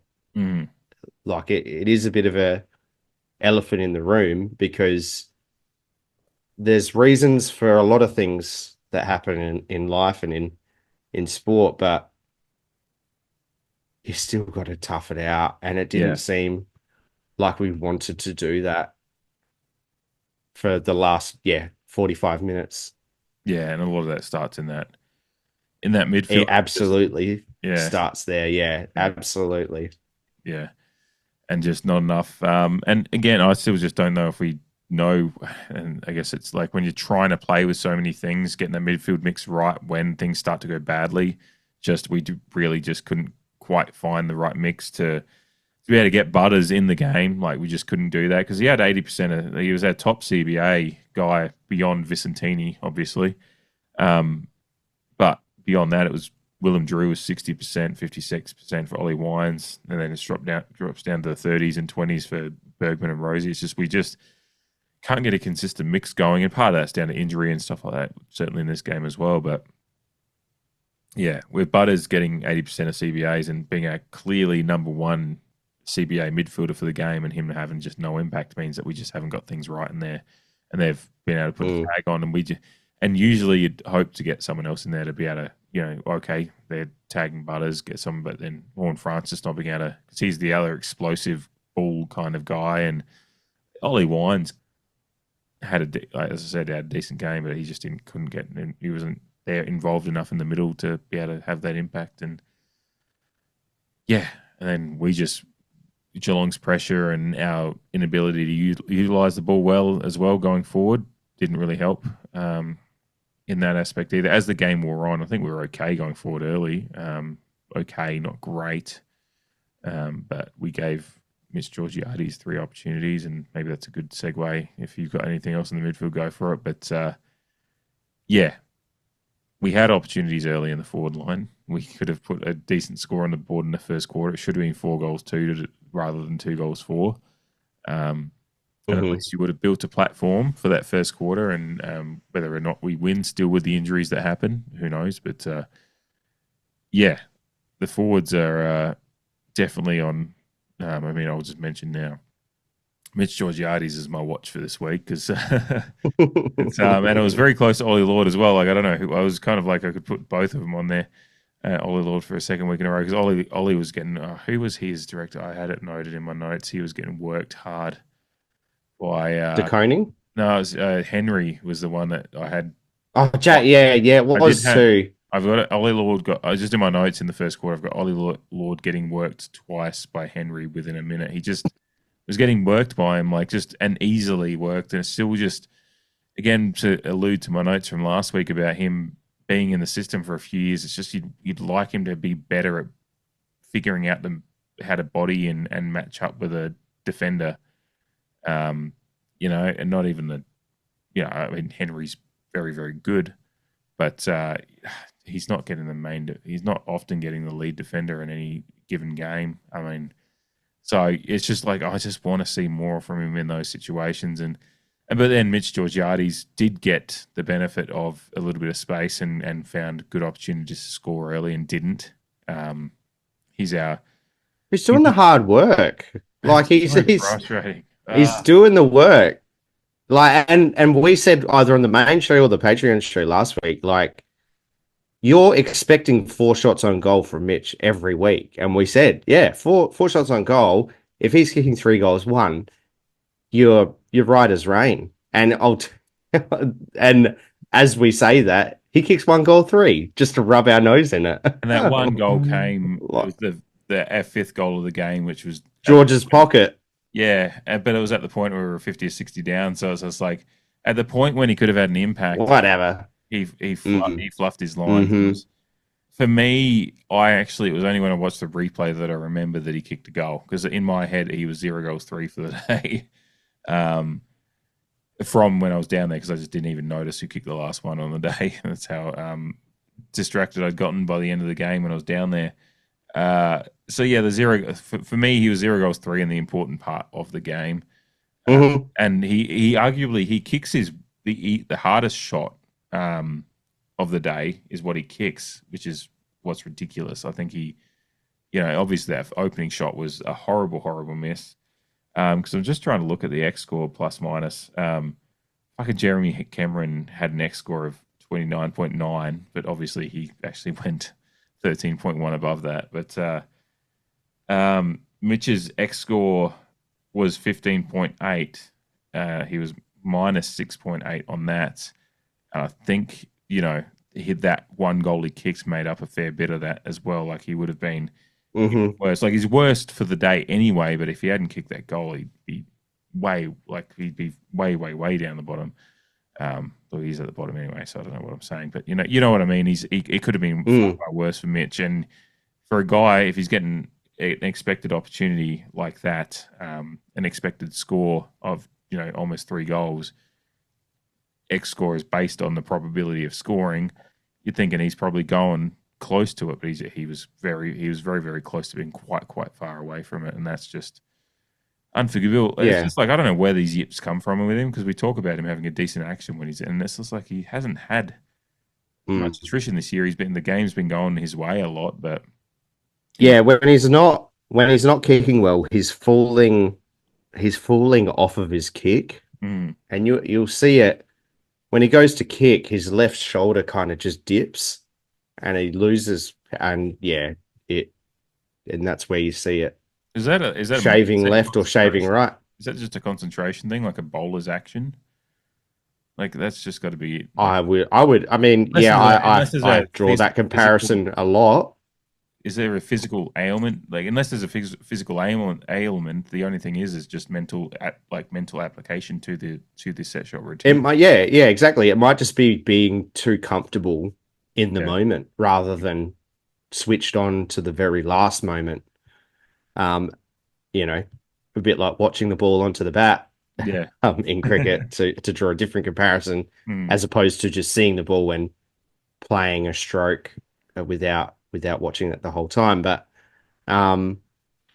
just to go back on Ollie Lord as well, like, he's obviously in the crosshairs again, a guy under 25 games experience, that this is what the people that are asking for a reboot. This is it's just another example. And there's 2 things with Ollie's game, and again, a lot of this is first half stuff, because the second half is what do you take from it after you fucking give in? What my note about his bodying was all from the first quarter. It was like when we were actually getting some entry and this. Of course, what do the forwards do when the ball's nowhere near there? But there's 2 things for me, and as good of a first half as you want to say we had, while being fairly dour, there was a lot of occasions where he got himself in front of in front of his defender, being Henry most of the time, and we just kick it on his fucking head. There was some It bad, was so frustrating bad to watch. entry. It was so frustrating to watch. A lot of the time and again, this is another flip side of the coin for Geelong. A lot of the time they kick to advantage, which is just something that completely eludes us a lot of the time. And to Ollie Lord's defense, in multiple occasions, he got himself in a position to come at the ball, but the person with the ball put it higher in the air than they did penetrate in distance. But then, so as an extension of that, though, there are still occasions where even if it's kicked on your head, you've still got to be able to put enough body in to compete and halve the contest where, yeah, again, there was a couple of occasions where, sure, the ball's being kicked on your head, which isn't your fault, but how do you manage that situation? And obviously, a Charlie Dixon would be much more adept in that hand-to-hand combat, if you will. Yeah. But even a Todd Marshall, like I said, going through the injury list, when we're going Ollie Lord in his patch of form right now, and say a Todd Marshall was available, like Ollie Lord's not playing right now. Because, and then, I mean, similar to Jeremy Finlayson, like his showdown was fantastic, but that's what we want from a Jack Lukosius, if you know what I mean. Yes, to have that three-tool forward system, you would imagine that a 2022 Todd Marshall, who was playing without a Charlie Dixon for a lot of that period, particularly at the start of the season, Georgiades and Jack Lukosius, but we can't pick them. So yeah, and Ollie Lord has to go in, and up and down Jeremy Finlayson has to assist Mitch Georgiades, who's self-proclaimed wants to be the man. The man kicks those goals though earlier in the game, and we don't have a Todd Marshall to compete against a Jack Henry. That's just the way it is. So Ollie really needs to learn about his bodying when when the ball movement is disadvantageous to his situation that he's worked hard to get himself into, but you've also got to adapt on the fly, which the opportunities that stick out are the ones where he didn't adapt. Yeah. You had guys like, I mean, Jeremy Cameron's kicking on the day speaks for itself, but whether it be Sean Manor, Ollie Henry, Jack Bowes, I think, and Shannon Neal all kicked goals from, relatively simple set shots, but they converted, whereas Mitch Georgiades with similar opportunities didn't. And that's those are the most under pressure moments you have is within a game and taking a set shot. There's, set shots at crucial parts of the game, whether it be after the siren, at any siren, particularly the last one. But when you're just taking a set shot in a, May game, rainy day at Adelaide over with 35,000 there, it's kind of like if you're going to, to what you said, if you're going to be the man, you've got to kick those ones. So still not like throwing the baby out with the bathwater. So Mitch Georgiades, I'm very, very comfortable with him being a part of the forward line for that. We're in no position to. Yeah, and I still want us to persist with Ollie Lord because we don't have the options, and I do want to give him every chance to be who we hope he could be and has shown in glimpses to be. Small forwards had an okay game considering. Like, not a whole great load of stuff, but, they took their opportunities probably more than anyone else did. Burn Jones, Joe Richards, and then obviously 2 goals to Sam Powell-Pepper was most of our goal scoring was the small forwards. Like they would have loved a bit more opportunity, and but in a dour game like that,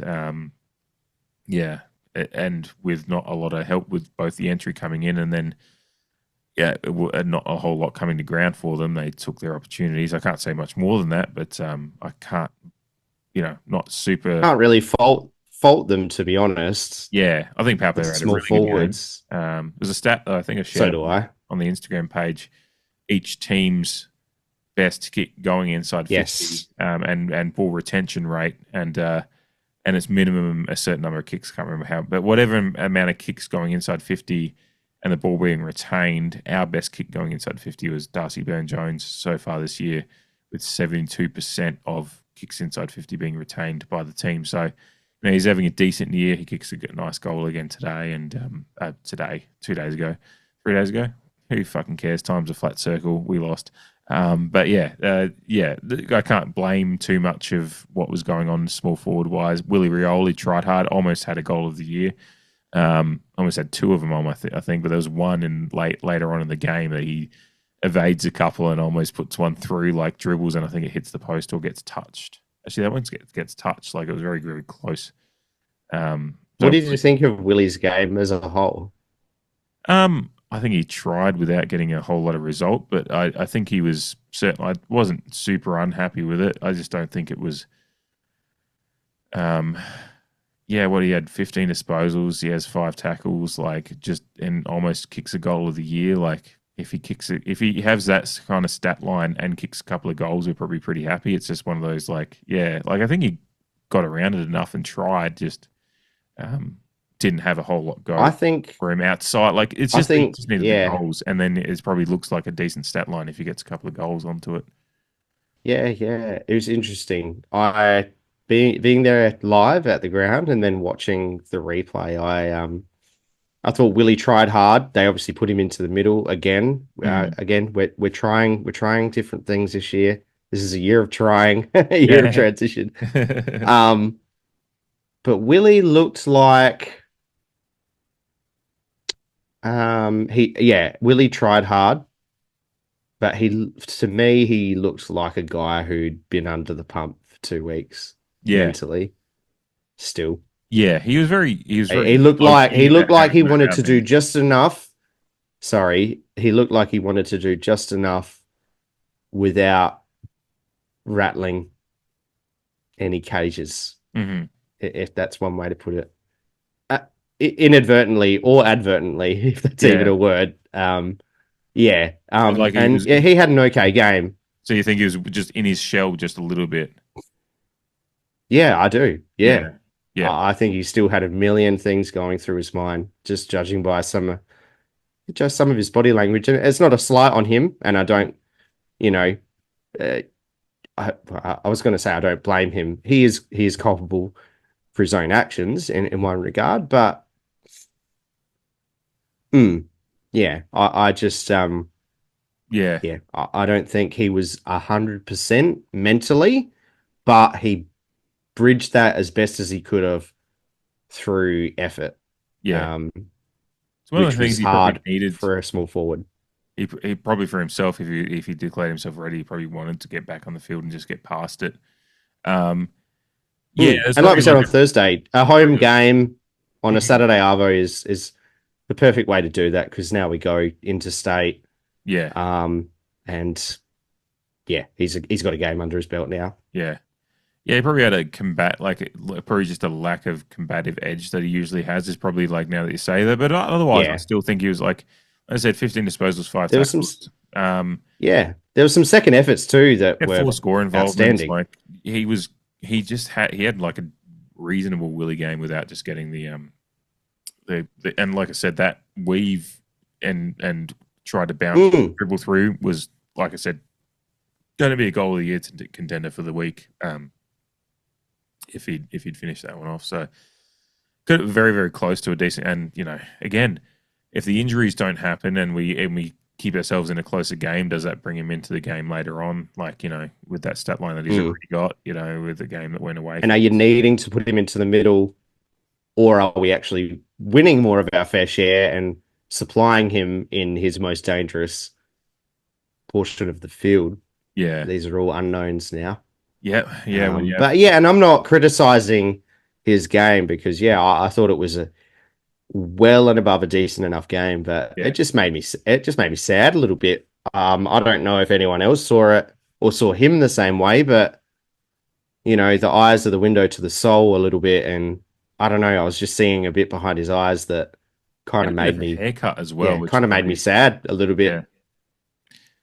Yeah, look, but let's hope a lot of the talk over the last few weeks about where he's at with his time in the game, but he still looks like a player that wants to play footy. He still looks like he enjoys it. So he's hoping that continues going forward. And the further we get away from this period of time for him, the better. And if he does stick to playing footy and like I said, very close to maybe a decent game, but not quite there for him.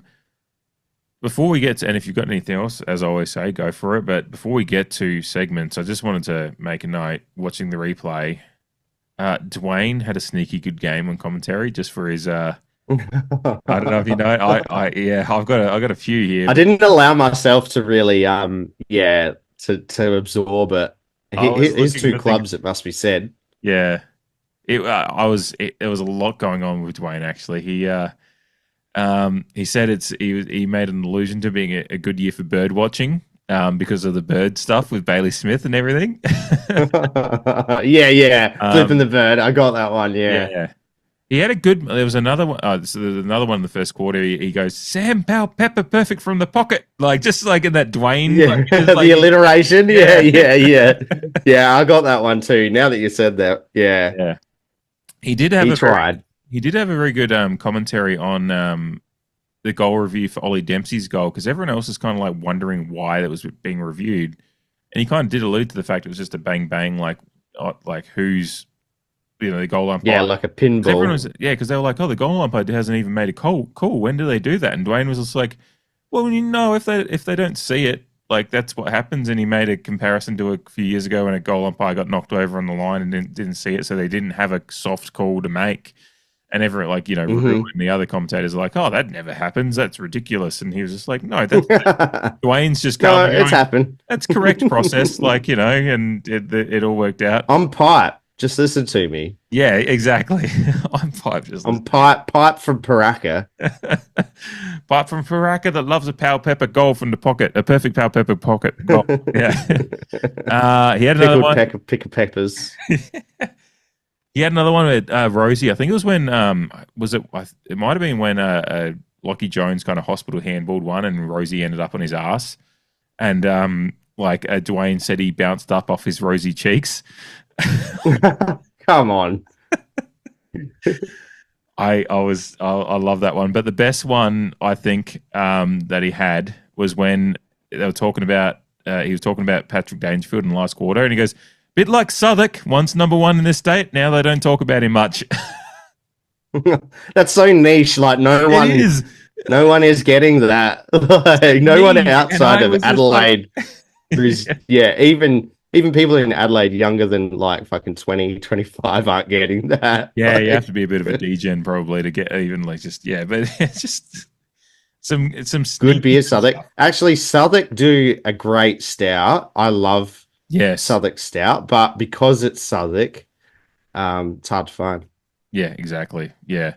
Great. Oh, he had one more like when he marked the ball. Jeremy Cameron marked the ball and kind of just held it up to the crowd at one, like a little bit of just jazzer pantomime stuff with the crowd, which whatever, like he'd earned it at that point. He just said he held it up like the Lion King, so not a great Dwayne one, but just like it just. He did too. Yeah, fucking hell. Oh, he had a lot in this one, considering it kind of went like fizzled. But yeah, some stuff like the on the rosy cheeks and the Powell-Pepper perfect pocket bowl. Powell-Pepper. Hello, Powell-Pepper. Yeah. How's it, Powell-Pepper? Yeah. He's going all right at the moment, old Powell-Pepper. But yeah, no, I it was part of the one little shining light I had. Old Peckerhead. The one shining light I had watching the replay was just Dwayne actually having a decent few fun calls for me to latch onto. The Southwark one was probably my favorite one, just for the nicheness of it. It was very, very similar. That's so niche. Yeah. It was very close to the Paraka Bulls and the absolutely real old school Adelaide. Yeah. Yeah, no, he had a good one considering the game, and yeah, like I said, I actually really appreciated the fact he was the one calm mind about the Ollie Dempsey goal review one too. Like, yeah, sometimes a goal umpire actually can't make a call, and you can tell why the goal umpire didn't make a call on that one, because it was you don't have to get upset at processes just for upsetting's sake. Yeah. Yeah. Why are we doing this? Oh, just make it cool. Like, whatever. Yeah. just accept that there is processes in the game, and especially after like a few years ago when we had the whole Crows thing, it's just like now you get this like, oh, why are they reviewing us? It's like, well, if they fucking feel the need that you fucking raked them over the coals for one a few years ago, like just don't complain. Like, yeah. Anyway, Oh, but it gets reviewed anyway. Yeah, we know that, but whatever. yeah. But if the goal umpire actually doesn't have a call, it's because they didn't say it, and that's okay too. Anyway, did you have anything else? Or are you happy to get into segments and keep getting past this shit of a game? Let's do it. All right. Wilson Gray. Down, Gray doing brilliantly, getting through to Monfries. That's Gray at his best. Wilson kicks hard and kicks Crawley. Robbie! Let him entertain you! Alrighty, I get to go first this week. Despite the loss, there was a few decent moments in this one, and being that I get to go first, I'm going to go with a little bit of Joey Richards action. He had a tackle on Mark O'Connor about 7.5 minutes left in the second term. Gets it back from Wines, the 1-2. And it opens up for him. He goes outside of the boot. Richards was the only player he had. And he realised that almost after the ball drop. Great hunt down tackle. Gone. Wow. Joe Richards worth every cent with that tackle on O'Connor. Outstanding kick at a lateral to Richards in a one-on-one. Evans. It's kind of when Rioli took possession, almost a halfback coming through the middle. Went for a lot of switch kick, like outside of the boot kind of kick to try to go to Richards' advantage, but it actually kind of just tailed off, and Mark O'Connor got to the ball first, but Richards didn't give up on it. It was a real like just grab the back of the shirt and bring him down, tackle, then caught him holding the ball, and had to go with that one. Thought that was a nice little moment, and again, we've talked about Richards' hustle at times this year, and another example of that for me. The clear front runner for the Wilson Gray nominations this week, in my opinion, and you would have seen the way that Kane has extrapolated that sequence of play as a sign of our disconnect at the moment. Have you seen that? I have not. No, I've been busy and sick the last few days, so it's And friend of the pod, Kane's son Eddie, g'day if you're listening or watching, whatever your proclivity may be, would feel, I'm sure, so torn with his dad being brought up all the fucking time, while also trying to enjoy Port in his own way. So g'day to you, Eddie. Stay tuned, people listening, for more Eddie content, by the way. So Kane is basically saying like Port Adelaide have no spirit at the moment, like they're not connected, and he's using which there Richards, is some truth to that, but what the example? I don't know if that's the example of it. well, so Richards has that tackle, and then he gets a free kick. He kicks it inside 50. It ends up eventuating in a goal, and then he's running. After he kicks the ball, he runs inside 50 to take his position or make his positioning. And basically no one like high fives him, or I think maybe one person, Logan Evans, maybe gives him a high five on the way through, and then we kick a goal. And then no one goes to him, and it's a clip that Kane is using as like evidence as why Port Adelaide have no spirit, or I don't know if I'm misrepresenting his words, but it's in that realm. And I've seen the headline. I just hadn't. But it's a bit of a long bow, in my opinion. Just like a lot of the clip that he shows, or the clips that are stapled together that he shows, like the ball's in continuous motion. So like I'm like the play's still on to an extent. Like sure, you want to congratulate a team member for a nice piece of play. Maybe they spoke about it after the game internally. Oh, fuck, I don't know. I'm a nuffy on a podcast. But yeah, it just seemed like a bit of a long bow to draw, considering that in a lot of what he was showing, the ball was kind of in play. Yeah. And I would expect our players to be focused on the ball as opposed to giving a guy a high five for what was clearly a fantastic piece of defensive play and tackling O'Connor. Yeah. But he has to keep moving, Yeah. keep the ball moving, and then from that point on, I mean, I have some questions about how the kind of body language of the entire team at the moment. I think that's more just part of the malaise as to where we're at as a squad and the transition of coaching and all that stuff. I think it's just a whole part of it. And so, whether that's the example to pick on and, whether it's just accepting that we're in a spot where the spirit just isn't high in the entire club at the moment. I don't know. But, hey, the ladies are back in preseason training and they're going to bring a lot of spirit this year. So I'm looking forward to that. But anyway. Fuck yeah, they are. Yeah, I just had to bring that in there somewhere because I think it's something to remember for a lot of Port fans who like to just think the whole club is in a shambles. Is like we have a pretty exciting ladies team coming up this year. So, yeah, absolutely. Yeah, definitely looking forward to that season already. That's for sure.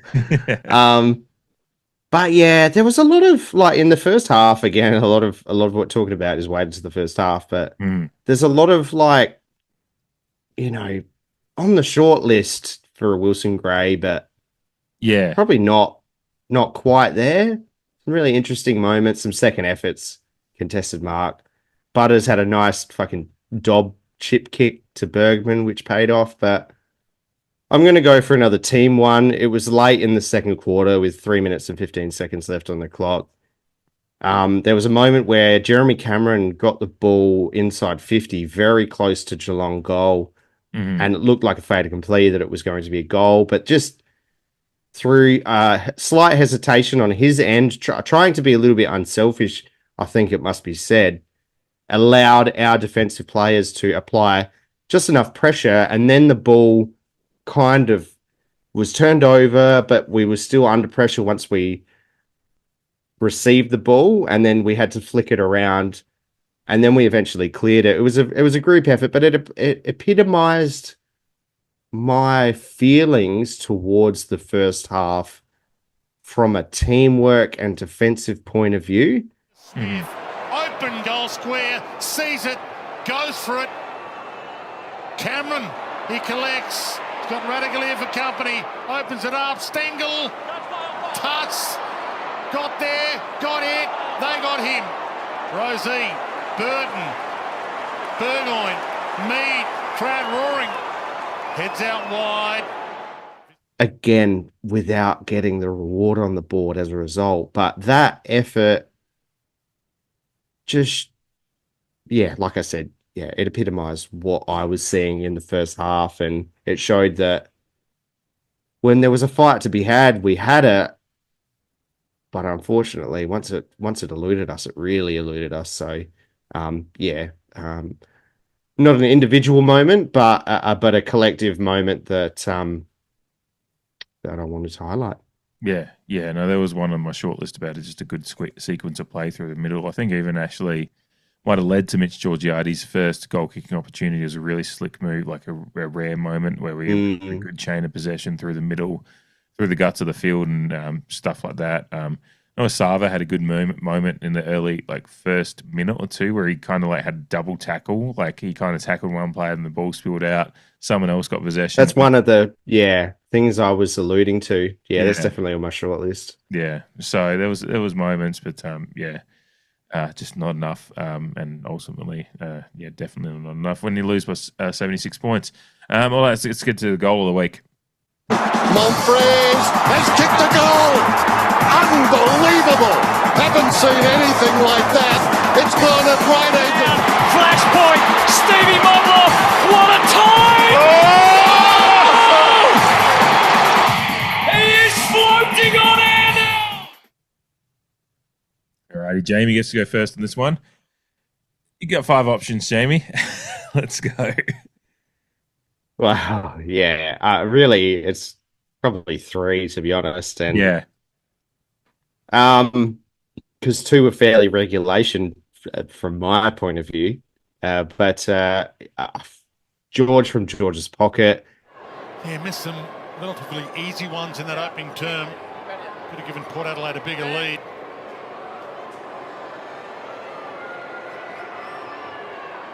Drop punt is pretty good. Gets himself a consolation prize. There is nowhere near the fanfare that a goal like that probably deserved, but obviously, yeah, like we all know, we were well out of the game and very dispirited by this point in time. But the goal is the goal, and yeah, it's just a fantastic piece of forward craft. Well, goal kicking, I should say, not forward craft. Yeah. No, and yeah, that's what's frustrating about his game is that he can kick that one, not kick the other, at least two of the other three. Because that, to me, was arguably I don't think it's arguably, it was definitely his toughest. Yeah, yeah, I was going to say, yeah. And he knocks that one through quite well. But then, yeah, the other three don't get. One thing that frustrated me in the call, and I think it was particularly Prosciutto, was for his third attempt at goal, he had it in the left pocket and he went to kick around the corner, and they're like, oh, he usually goes to drop punt. It's not like Mitch to kick around the corner. And I was just like, shut the fuck up. Like, if you're not going to do your research, how many games? I mean, but Prosciutto, again, because he's at South Australian, he does a lot of port games, and he clearly doesn't pay attention because if you would understand that Mitch, if he gets it in the left-hand pocket, is generally kicking around the corner, and he does generally convert. Yeah. Unfortunately, though, he didn't again, and then because he misses, they're like, should have gone the drop punt when. There's a lot of it's exhausting. Poor media literate, I had the same thing when I was driving down to the game and I was listening to this. Just a side note, listening to the Saturday Rub or whatever it's called, Triple M. I don't generally listen to too much Triple M, but it's just I just wanted to listen to radio and on the way down, and they were talking about the whole Bevo's comments on Kosh's comments and the Chris Davies stuff, and they were saying, if Chris Davies had his time again, would he say what he said at the time? And no one, and this is including Damien Barrett, no one brought up the context that Chris Davies sent that letter to the AFL 3 weeks before the Willie Rioli stuff came out. It's just there is facts that you're completely missing here, and you're actually misrepresenting what's occurred. And actually not just representing, it's just flat out not what happened. But anyone listening is going, Chris Davies picked a bad top. It's just going to take the opinion that. And their target audience would be taking that. Yeah. As gospel. As face value. Yeah, they're just So Chris Davies sent a letter when that happened and made an excuse for Willie Rioli, which is not actually what happened. It was something that was sent weeks before. Just like a lot of things in the AFL, it just comes out at the convenient time for the AFL. And so, yeah. And yeah, same with like you were talking about Prosciutto. It's just there's just so much stuff that they say in commentary or post-game, pre-game radio shows, whatever it may be, that just doesn't represent the facts nearly well enough, or just completely misrepresents them, misconstrues them, rewrites history, whatever it may be. There's so much of that happening in professional AFL media, and it's really, really poor performance by a lot of them who are meant to, their job is to talk about this stuff, so you need to do your job better. And there's a whole bunch of people who aren't doing it for a job that would love to do it for a job. Yeah. You guys are getting you guys are getting paid to do this. You're not just jumping on for 2 or 3 hours on the radio. You've done a good, I would assume, 5 or 6 hours of work in an office space or at home research. At least you get paid to do that. But a lot of the misrepresentation of facts is very thematic this year. It's just kind of, and it becomes the Saturday Rub becomes a podcast that people listen to. It's not just live radio. I think you can go back and listen to it, so people listen to it. The people that enjoy that will go back and get their laughs about James Brayshaw being given shit about his red hair, but then in the middle of that they'll be like, there's all this talk about how Port should have done a better job about how they did what they did, but it was just it's not representing the facts at all that Port actually were talking about this Willie Rioli cultural insensitivity stuff weeks before. Weeks. Came out. Weeks. Not days, not hours, weeks. Yeah, no, it was poor stuff. But I mean, that's gone well away from the goal. But yeah, that is the kind of the point of what you're making. Though, it's just like people are going to be watching that game that don't watch too many Port games, going, "Oh, it's Mitch Georgiades all over the place with his goal kicking." So it's like, no, that's he does in that position. He's mentally shot. Yeah.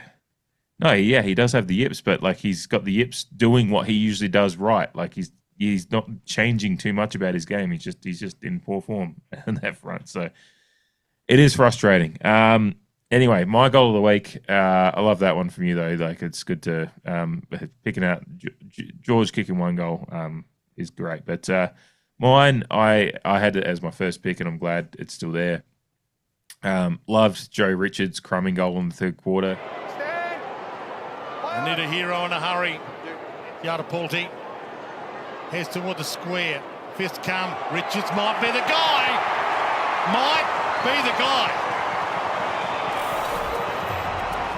Good old-fashioned crumbing there from the Port small forward. No defender on him. Good snap. They're back in it.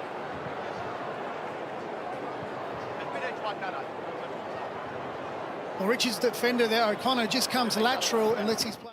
Somewhat maybe relatively simple in the craft of it, but it's still the craft of it from a small forward and being able to, I think it's something we've talked about a little bit already this year, that he has a quickness of mind and disposal that we enjoy. And he takes a tap and just immediately, it's just the craft of someone who knows where the goals are. He's, takes it from the tap and snaps it around his body and kicks truly. And at that point, I think I've alluded to it, it's that goal that gets us within 16 points halfway through the third. We're still in it at that point. Fortunately, we don't pick another goal, I think. I think that might be the last until Georgiades. George kicks that one. Yeah. There's about 6 or 7 Geelong goals in between. 8 or 9, possibly. Who knows? I know they kicked too many goals. Yes, but that Joe Richards one was really, really nice. Shout out to DBJ's crumbing goal in the first quarter as well, was pretty good. POWELL-PEPPER had a couple of nice ones, but and that's literally all of them. So there's no more honourable mentions you can make. I just mentioned the rest of them. So another 5-goal game. Yeah, fucking great. Fuck. All right, let's do Player of the Year. Fuck. Fuck. Now it's time for the CREEDCAST Player of the Year voting. Fuck. All right, I get to go first in the votes this week, and I'm going left field with my one vote. I'm giving it to Lachie Jones. He had 40% time on field. He had 7 disposals. We're extrapolating that out. Yeah.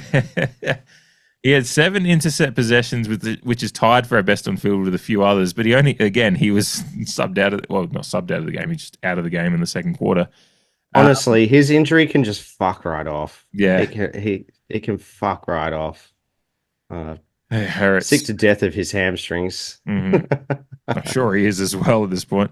But yeah, he had 7 intercept possessions, which was tied for the best on our side with Aaliyah and a couple of others off from memory. Aaliyah, Jace Burgoyne, and Asava. So defensive efforts from all of them. But the fact his all happened in a quarter and a half, his 7 intercept possessions. He kept Jeremy Cameron goalless, who then went on to kick 7 goals after Lachie Jones' There's kind of like pre-hamstring ping and post-hamstring ping. It's 0 goals pre-hamstring ping and 7 goals post-hamstring ping. So, look, I'm really, really mad about the injury and all that stuff. He had a few clangers as well. He had 3 clangers and a couple of moments in the hospital handball that got the rosy cheeks commentary. One of those clangers, he made a second effort, which got the ball back for us, though. There was. I will say. Yeah, he did. I think I actually had that in my notes for a possible Wilson Gray as well, because I was just like, great Lachie, bad Lachie, all in one. Like, there's something about that. Yeah, it was like he got nominated against Sydney for something similar. Yes, he did. Yeah. When he kind of let the ball get overshot, but then chased down. Who the fuck was that? It was one of them that week. Braden Campbell, I think it was. It was. Yeah.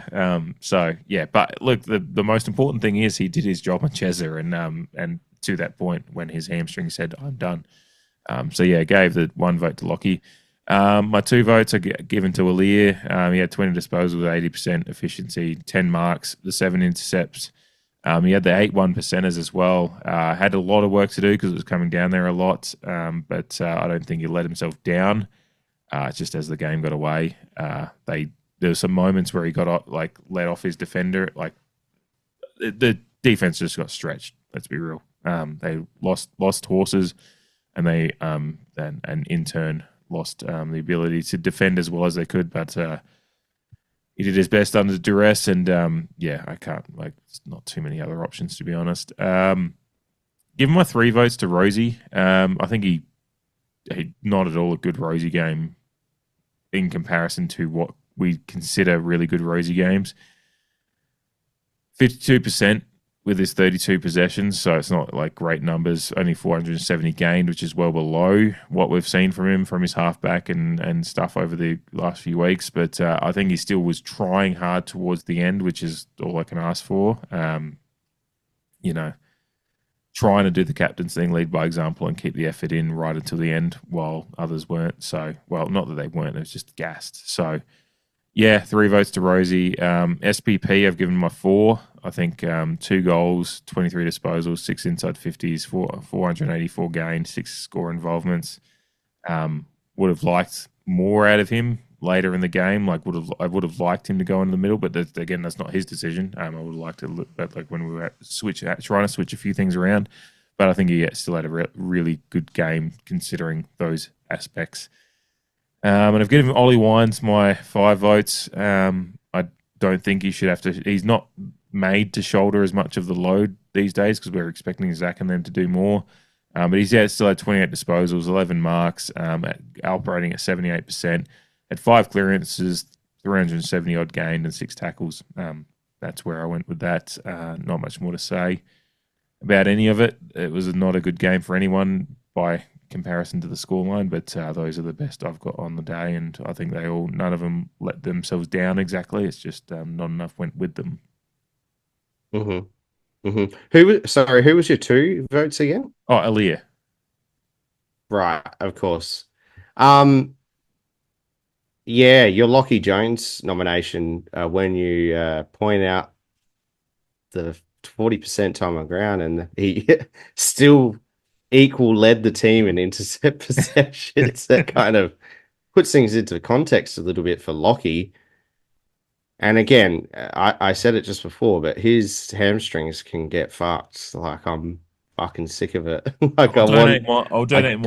So mine aren't probably. I want Lockie Jones to play. Yeah. I want him to play a whole year unimpeded. It's so funny. It's like one of those guys that's built like a brick shithouse, so shouldn't get hurt. Whereas it's like Christian Moraes is the one that, but it's like soft tissue stuff is like, that doesn't factor into it. But it's still just brick shithouses. You don't think they should get hurt, but yeah. Yeah. It came up in my family group chat afterwards, and I made the point to say that burst players do typically do hamstrings. Mm-hmm. JHF did one in the same game, and Patrick Dangerfield, who is the kind of benchmark burst player. All blokes with girthy thighs. Who blast away from stoppage or packs or whatnot. Yeah. Mm-hmm. Because their hamstrings are like piano strings. But great nomination. So my spotlight was Asava, by the way. I kind of hung on him a little bit while we were doing our lines. So I guess honorable mention to Asava. Again, he needs to bottle that first half, whatever it was that was spurring him on.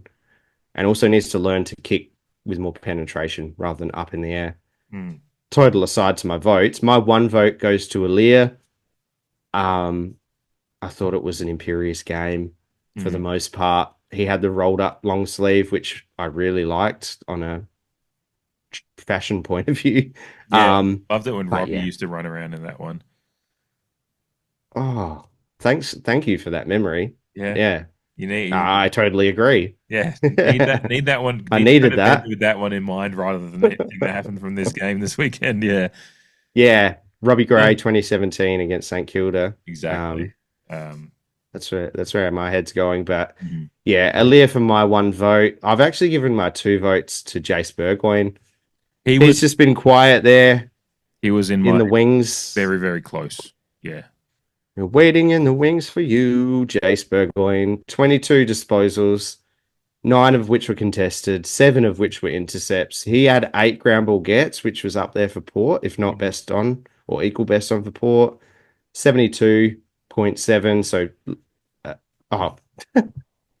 I've written meters gained. It's 72.7% disposal efficiency and 290 meters gained, 4 marks and 5 rebound 50s. So, he started on a wing. He had to get pushed back due to the Skittles or 10 pins, whatever your proclivities may be. But yeah, I just thought 10 pins just for no particular reason. Yeah, it is. Yeah, and shout out to Barossa Bowland, and mini golf. But Nice. yeah, I just thought it was a sneaky good game from Jace. He kind of just did what he could in a pretty balanced statistical way. The ground ball gets, he was doing it on the ground. Intercept possessions says that he was doing it somewhat in the air as well. So, yeah, he's kind of been there and thereabouts. He started the year fantastically well, and then kind of had a bit of a lull, but not a big lull, but also not a standout of any Lost in the mix of things games, really. With how Yeah, and hey, that could just be a symptom of being a winger. And also but still I young thought and relatively in development as well. He's still got a lot of growth. Sorry, is he young? Did you say that he's young and we're playing a young player? Yes. Okay. Got ya. Breaking news.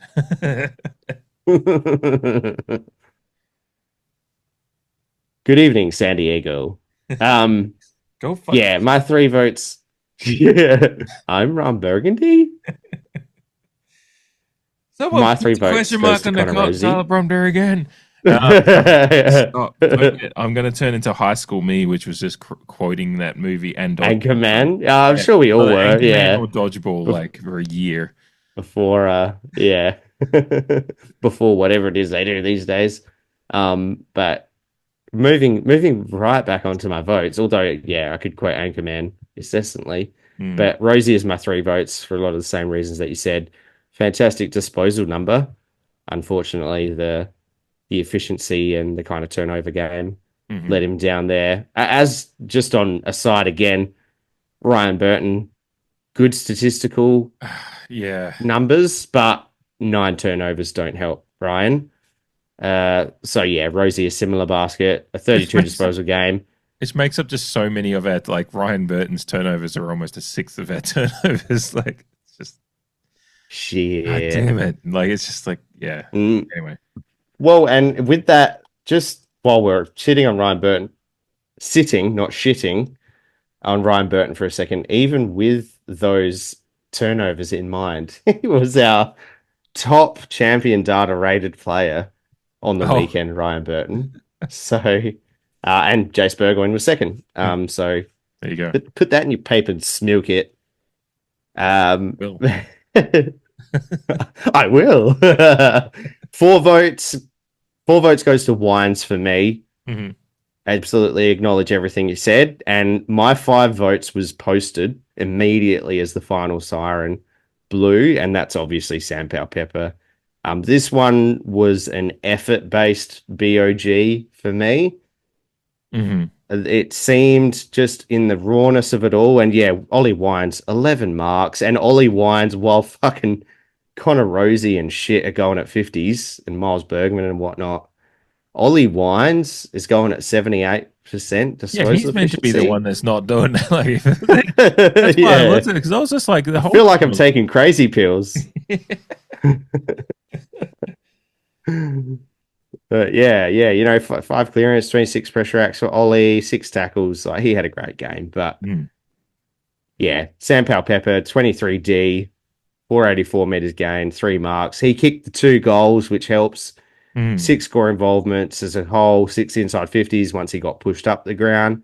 3 1%ers as well from SPP. But like I said, when everyone was else was putting up the white flag, we shifted him into the middle just to try stuff out, help with our rotation numbers again. And he's one of few people that you can honestly say did not let up for the entire 4 quarters. So, like I said, as soon as the final siren went, excuse me, he went into the 5 VOG. It was very close to me for me as well. It was it's one of those weird weeks when you lose by this much. It's like hard to find a clear best on, but I really appreciate it all. Like, it's funny with those ones that we've both posted. I'm actually pretty proud of all their efforts. It's just like you just didn't have enough go with them on the day and turnovers and all that stuff. It's just pretty shit house. But oh god, I'm so glad to get past that game. Doesn't mean that we're going to get any better going forward, but very happy to have that one out of the way. It was a rough one, but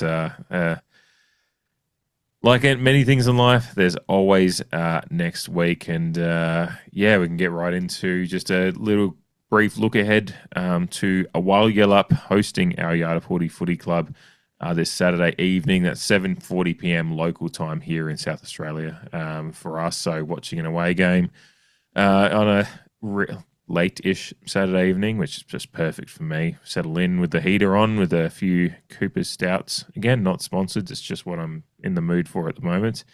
Long betting odds, $1.33 versus $3.36, obviously with Walyalup favoured. Interesting weather, like going to be cool, being a bit of rain around in Perth in the lead up to it, but hopefully not too much around on the day. But before we get into just a brief look at the injury list for both teams going forward, obviously we've touched on ours a fair bit, but we'll... Oh god! Oh no! Not the injury. How are you feeling going into this one? Because Walyalup are in a pretty interesting spot themselves as a team that was, they were flag mental going into this year, and they're just they're touching the 8, but not quite there. They are for myself, if our injury list wasn't so long, I'd be feeling a little bit more confident. But I'm pretty down at the moment about it. So I don't know how you're feeling. Going over to Perth. Oh yeah. Very similar. It started hitting like Kool-Aid Man in Family Guy when he just passed through the courtroom. That's what I was starting to hear from you there. Oh yeah. Oh no. To take it to a very niche Australian level, though, fans of Lano and Woodley, popular Australian comedy duo, I haven't thought about that. Had a show on the ABC for a brief period there. Mm-hmm. That's what the was alluding to for those playing at home. But very similar sentiments to the Geelong game. I've got low expectations. In fact, even lower than what they were heading into Geelong. I've got expectations in low places where the whiskey flows. But for me, the rest of the season, and again, whether Ken should continue for the rest of the season, that argument is coming from all angles, and all the discussion is fair enough. I understand it. I don't really care for it because I don't know if it'll make that much difference, to be honest. But in saying that, for the rest of the year, what I'm looking for are signs of growth from an individualistic point of view, efforts.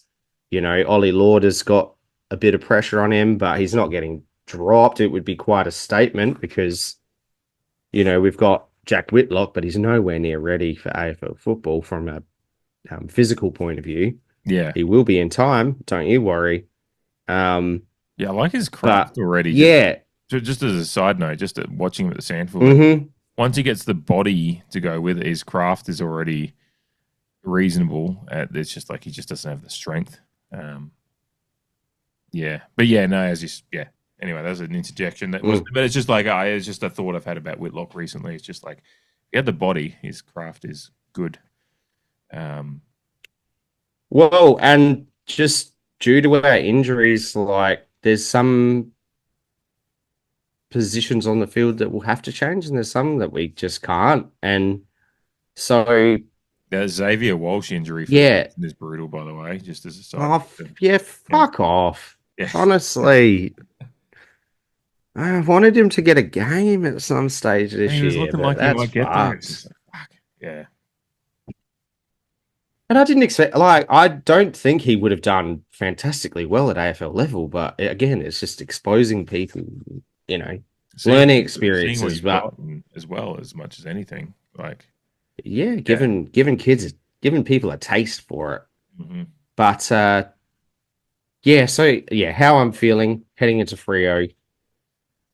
I would assume that, you know, Bergman, considering we'll bring in reinforcements for our back line, Bergman will go back and hopefully he can spend much more time in the middle again. But yeah, it's an away game at Optus where we typically don't play that well. But can randomly play well. Been we beat West Coast. But can randomly. Well, I mean, we beat Freo last year, the last time we played them in Perth, and I think we had a stronger team on the park. But yeah, like we can bring out an odd one, and they're a young team, but they're balanced, and they have a couple of our favoured players in the AFL. But yeah, I don't expect a lot. And I'll be busy, which is good, because if it turns out really bad, I'll have a distraction, like what has been the case on most occasions for some of these terrible losses. Yeah, and then you just get to watch it emotionally removed from it on a replay, which is might be the way to do it this year, but I will be watching live regardless of I'll just make sure I have a plethora of alcohol around. Of course, always drink responsibly, but I do enjoy having a few beers to take the nerves off. And to be fair, there won't be too many nerves. It's not like it's getting to that point of the season where you just start accepting that we're not a good side, but just looking, as you said, looking for those signs of growth. Just to touch on the Fremantle injury list, obviously check out the squad show, patreon.com//the Creed 1870. You get a week free before you actually have to start paying for it. It's just the price of a couple of iced coffees a month at the deal at the old OTR. $5.99 a month for the patreon.com/the Creed 1870. That's where you get their squad shows and full previews and whatever other banter we want to chat about on a Thursday evening. But so yeah, once the squads are released on Thursday, we'll get into it more in depth. But at the moment, Sean Darcy and Nathan O'Driscoll are tests. Those are probably the two particular, which it's just a fascinating side note, and we can talk about them more when we get to the squad show. But the Sean Darcy, Luke Jackson, all that stuff, and how the dual ruck thing works. So Darcy's obviously a great ruck, but that knee injury is apparently just degenerative for life. So it's a weird one what he's dealing with. But it's got the Scott Lysets about it. Yeah, exactly. That's a good comparison to make. Nat Fife, won't be seeing him. Jaeger O'Meara, won't be seeing him. Sonny Walters, won't be seeing him. Quinton Narkle, who has had a couple of appearances of recent times, is out to 5 to 7 weeks with a knee injury. Would have liked to have, Quinton Narkle have nothing but great things to say about him with his time at Port Adelaide.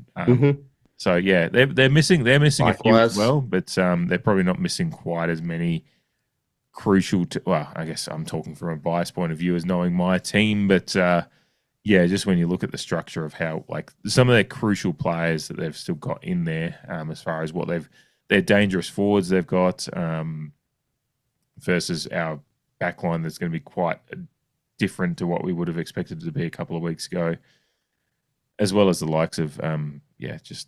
The Jason Horne-Francis is a massive miss as well. Obviously, our injury list is still Josh Sin, Test, Jack Lukosius a few weeks away, Horne-Francis 4 weeks, which is, by the way, better than what it looked like on the day. Kane Farrell 4 to 5 weeks, Lockie Jones 6 to 8 weeks. That's brutal. Side note, Horne-Francis basically can't put any pressure on his foot going off the field. He's 4 weeks with a hamstring. Lockie Jones jogs off the field. He's 6 to 8 weeks. It's just funny how hamstrings work. And then JHF stood up on the sidelines for the rest of the day, seemingly. I can't sit down. He's defiant. Yeah. Yeah. Not that there's nothing to that apart from the fact that I just find it funny that how HORNE-FRANCIS has felt him was, but whereas maybe Lockie Jones having done fucking 4 or 5 of them already, he's just like, yeah, I know what it is. I'll fucking sprint off this field. Yeah, and he's from Butte. Yeah, exactly. Built like a Butte shithouse. The Butte Roosters. Yeah. Pretty tough out there. I'm not feeling super confident. I think it's interesting. Freo, Walyalup are a weird team this year. They should be better than they are, but and I think they will. It's safe to say that no one expected the result on the weekend. Surely no one expected it.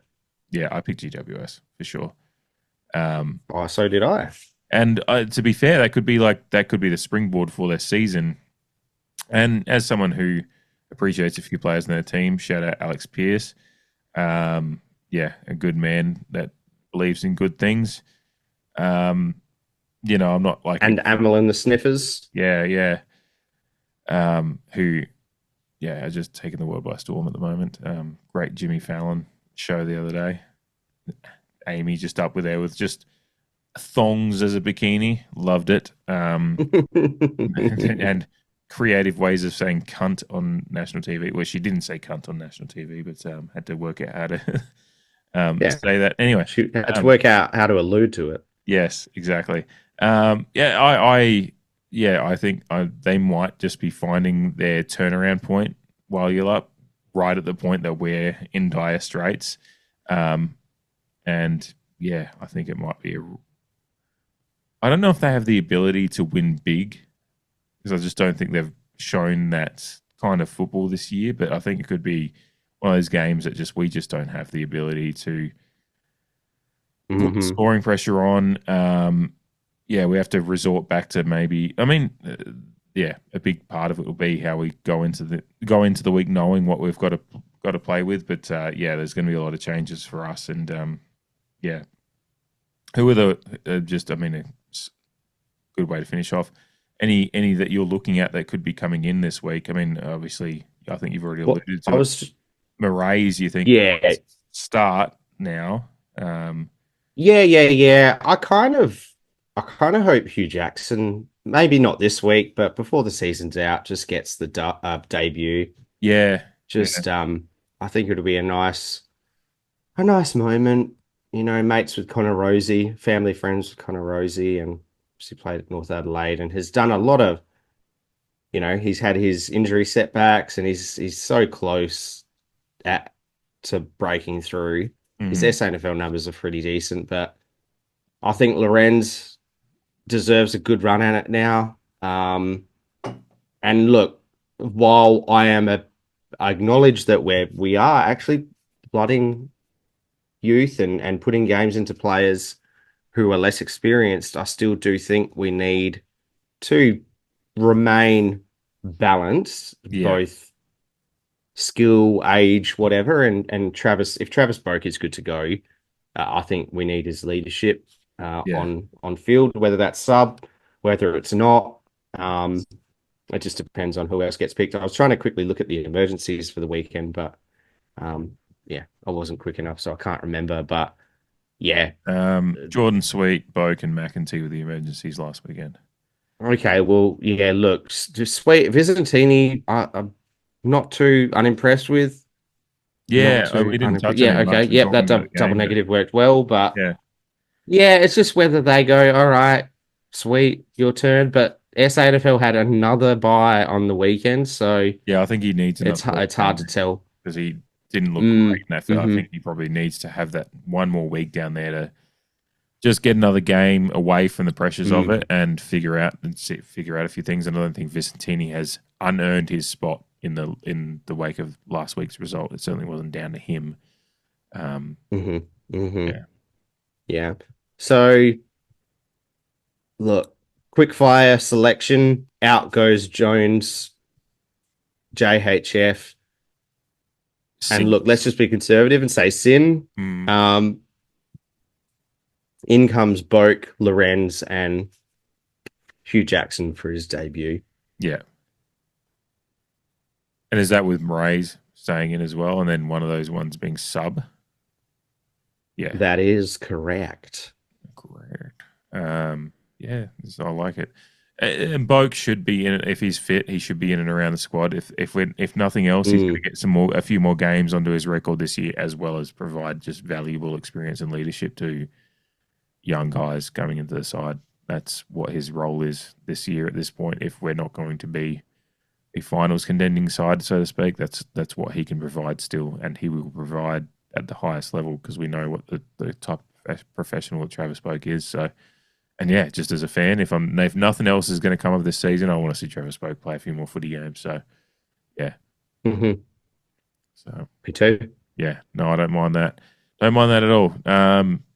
That does leave out the other emergency mentioned, Jed McEntee, which is always a point of contention. But I think unfortunately, Jed McEntee doesn't have a place in the Port Adelaide side at this point. Particularly, and we don't need to replace a small forward either. Yeah, exactly, and. Yeah, Willie Rioli's in there, Joe Rich is in there. I'd rather bring in Joe Berry back in rather than persist with Jed McEntee at this point. At this point, yeah. Yeah, you've got to start you're not trying to preserve a season or do anything to save a game or do the one, those miraculous things that he did against Tom Stewart against Geelong, they're not going to happen this year. So there's no role for Jed McEntee. As much as I've loved moments of his, he just isn't of the standard of this side. So yeah. Anything else to say about the game coming up, or happy to save it for squads on Thursday? Nope. Yeah. Tune in to Patreon existing members. Thank you so much. And for those who haven't sent in a car and the pair, we'll be in touch soon. Yes, yeah, I should get on there and send out a few messages. There's a few others on there that, haven't sent one in yet. But, starting to join Patreon. Yeah, like Dave said, free trial, 7-day trial. So you get one squad show before you pay the monthly fee of, $5.99 each month. Not that much. We don't take much of it, especially I. But it all feeds submit back your car the pair. Keeping the podcast online, really. So, yeah. That's right. But as a Patreon member, send in your graveliest car the pair and it'll get featured on the main show. But everyone else, thank you for listening. There's been a lot of contributions across platforms in recent times. Generally, if your team's doing poorly, it brings out a lot of emotion in people. But I've appreciated the engagement that people have provided, and we're always up for feedback, both on the pod, but also about our beloved Port Adelaide Football Club, whether it be on Facebook at the Creed, Instagram, Twitter, _the Creed, _the Creed, depending on where you're going. Just have a play around with those underscores. And if you know anyone who's a Port supporter or a Port Nuffy that likes to listen to Port Chat, send them our way. Yeah, no, absolutely. It's still an organically growing podcast at the moment. We would love to. We're looking towards hopefully getting some sponsorship and moving some advertising forward. But at the moment, it's still been a podcast that is purely grown by word of mouth, which we think is really, really cool as well. That it is grown by just people talking about it. So, thank you as always to everyone out there. And again, patreon.com/the Creed 1870. And just whatever measure of underscores that Jamie said with the Creed, but just look for the logo. If you're listening to the podcast, you know kind of what the logo looks like. Look for the logo on your favorite social media outlets. Nothing more to say from me, Jamie. You're about done? I'm just about done and ready for a sting, I think. Can the pair.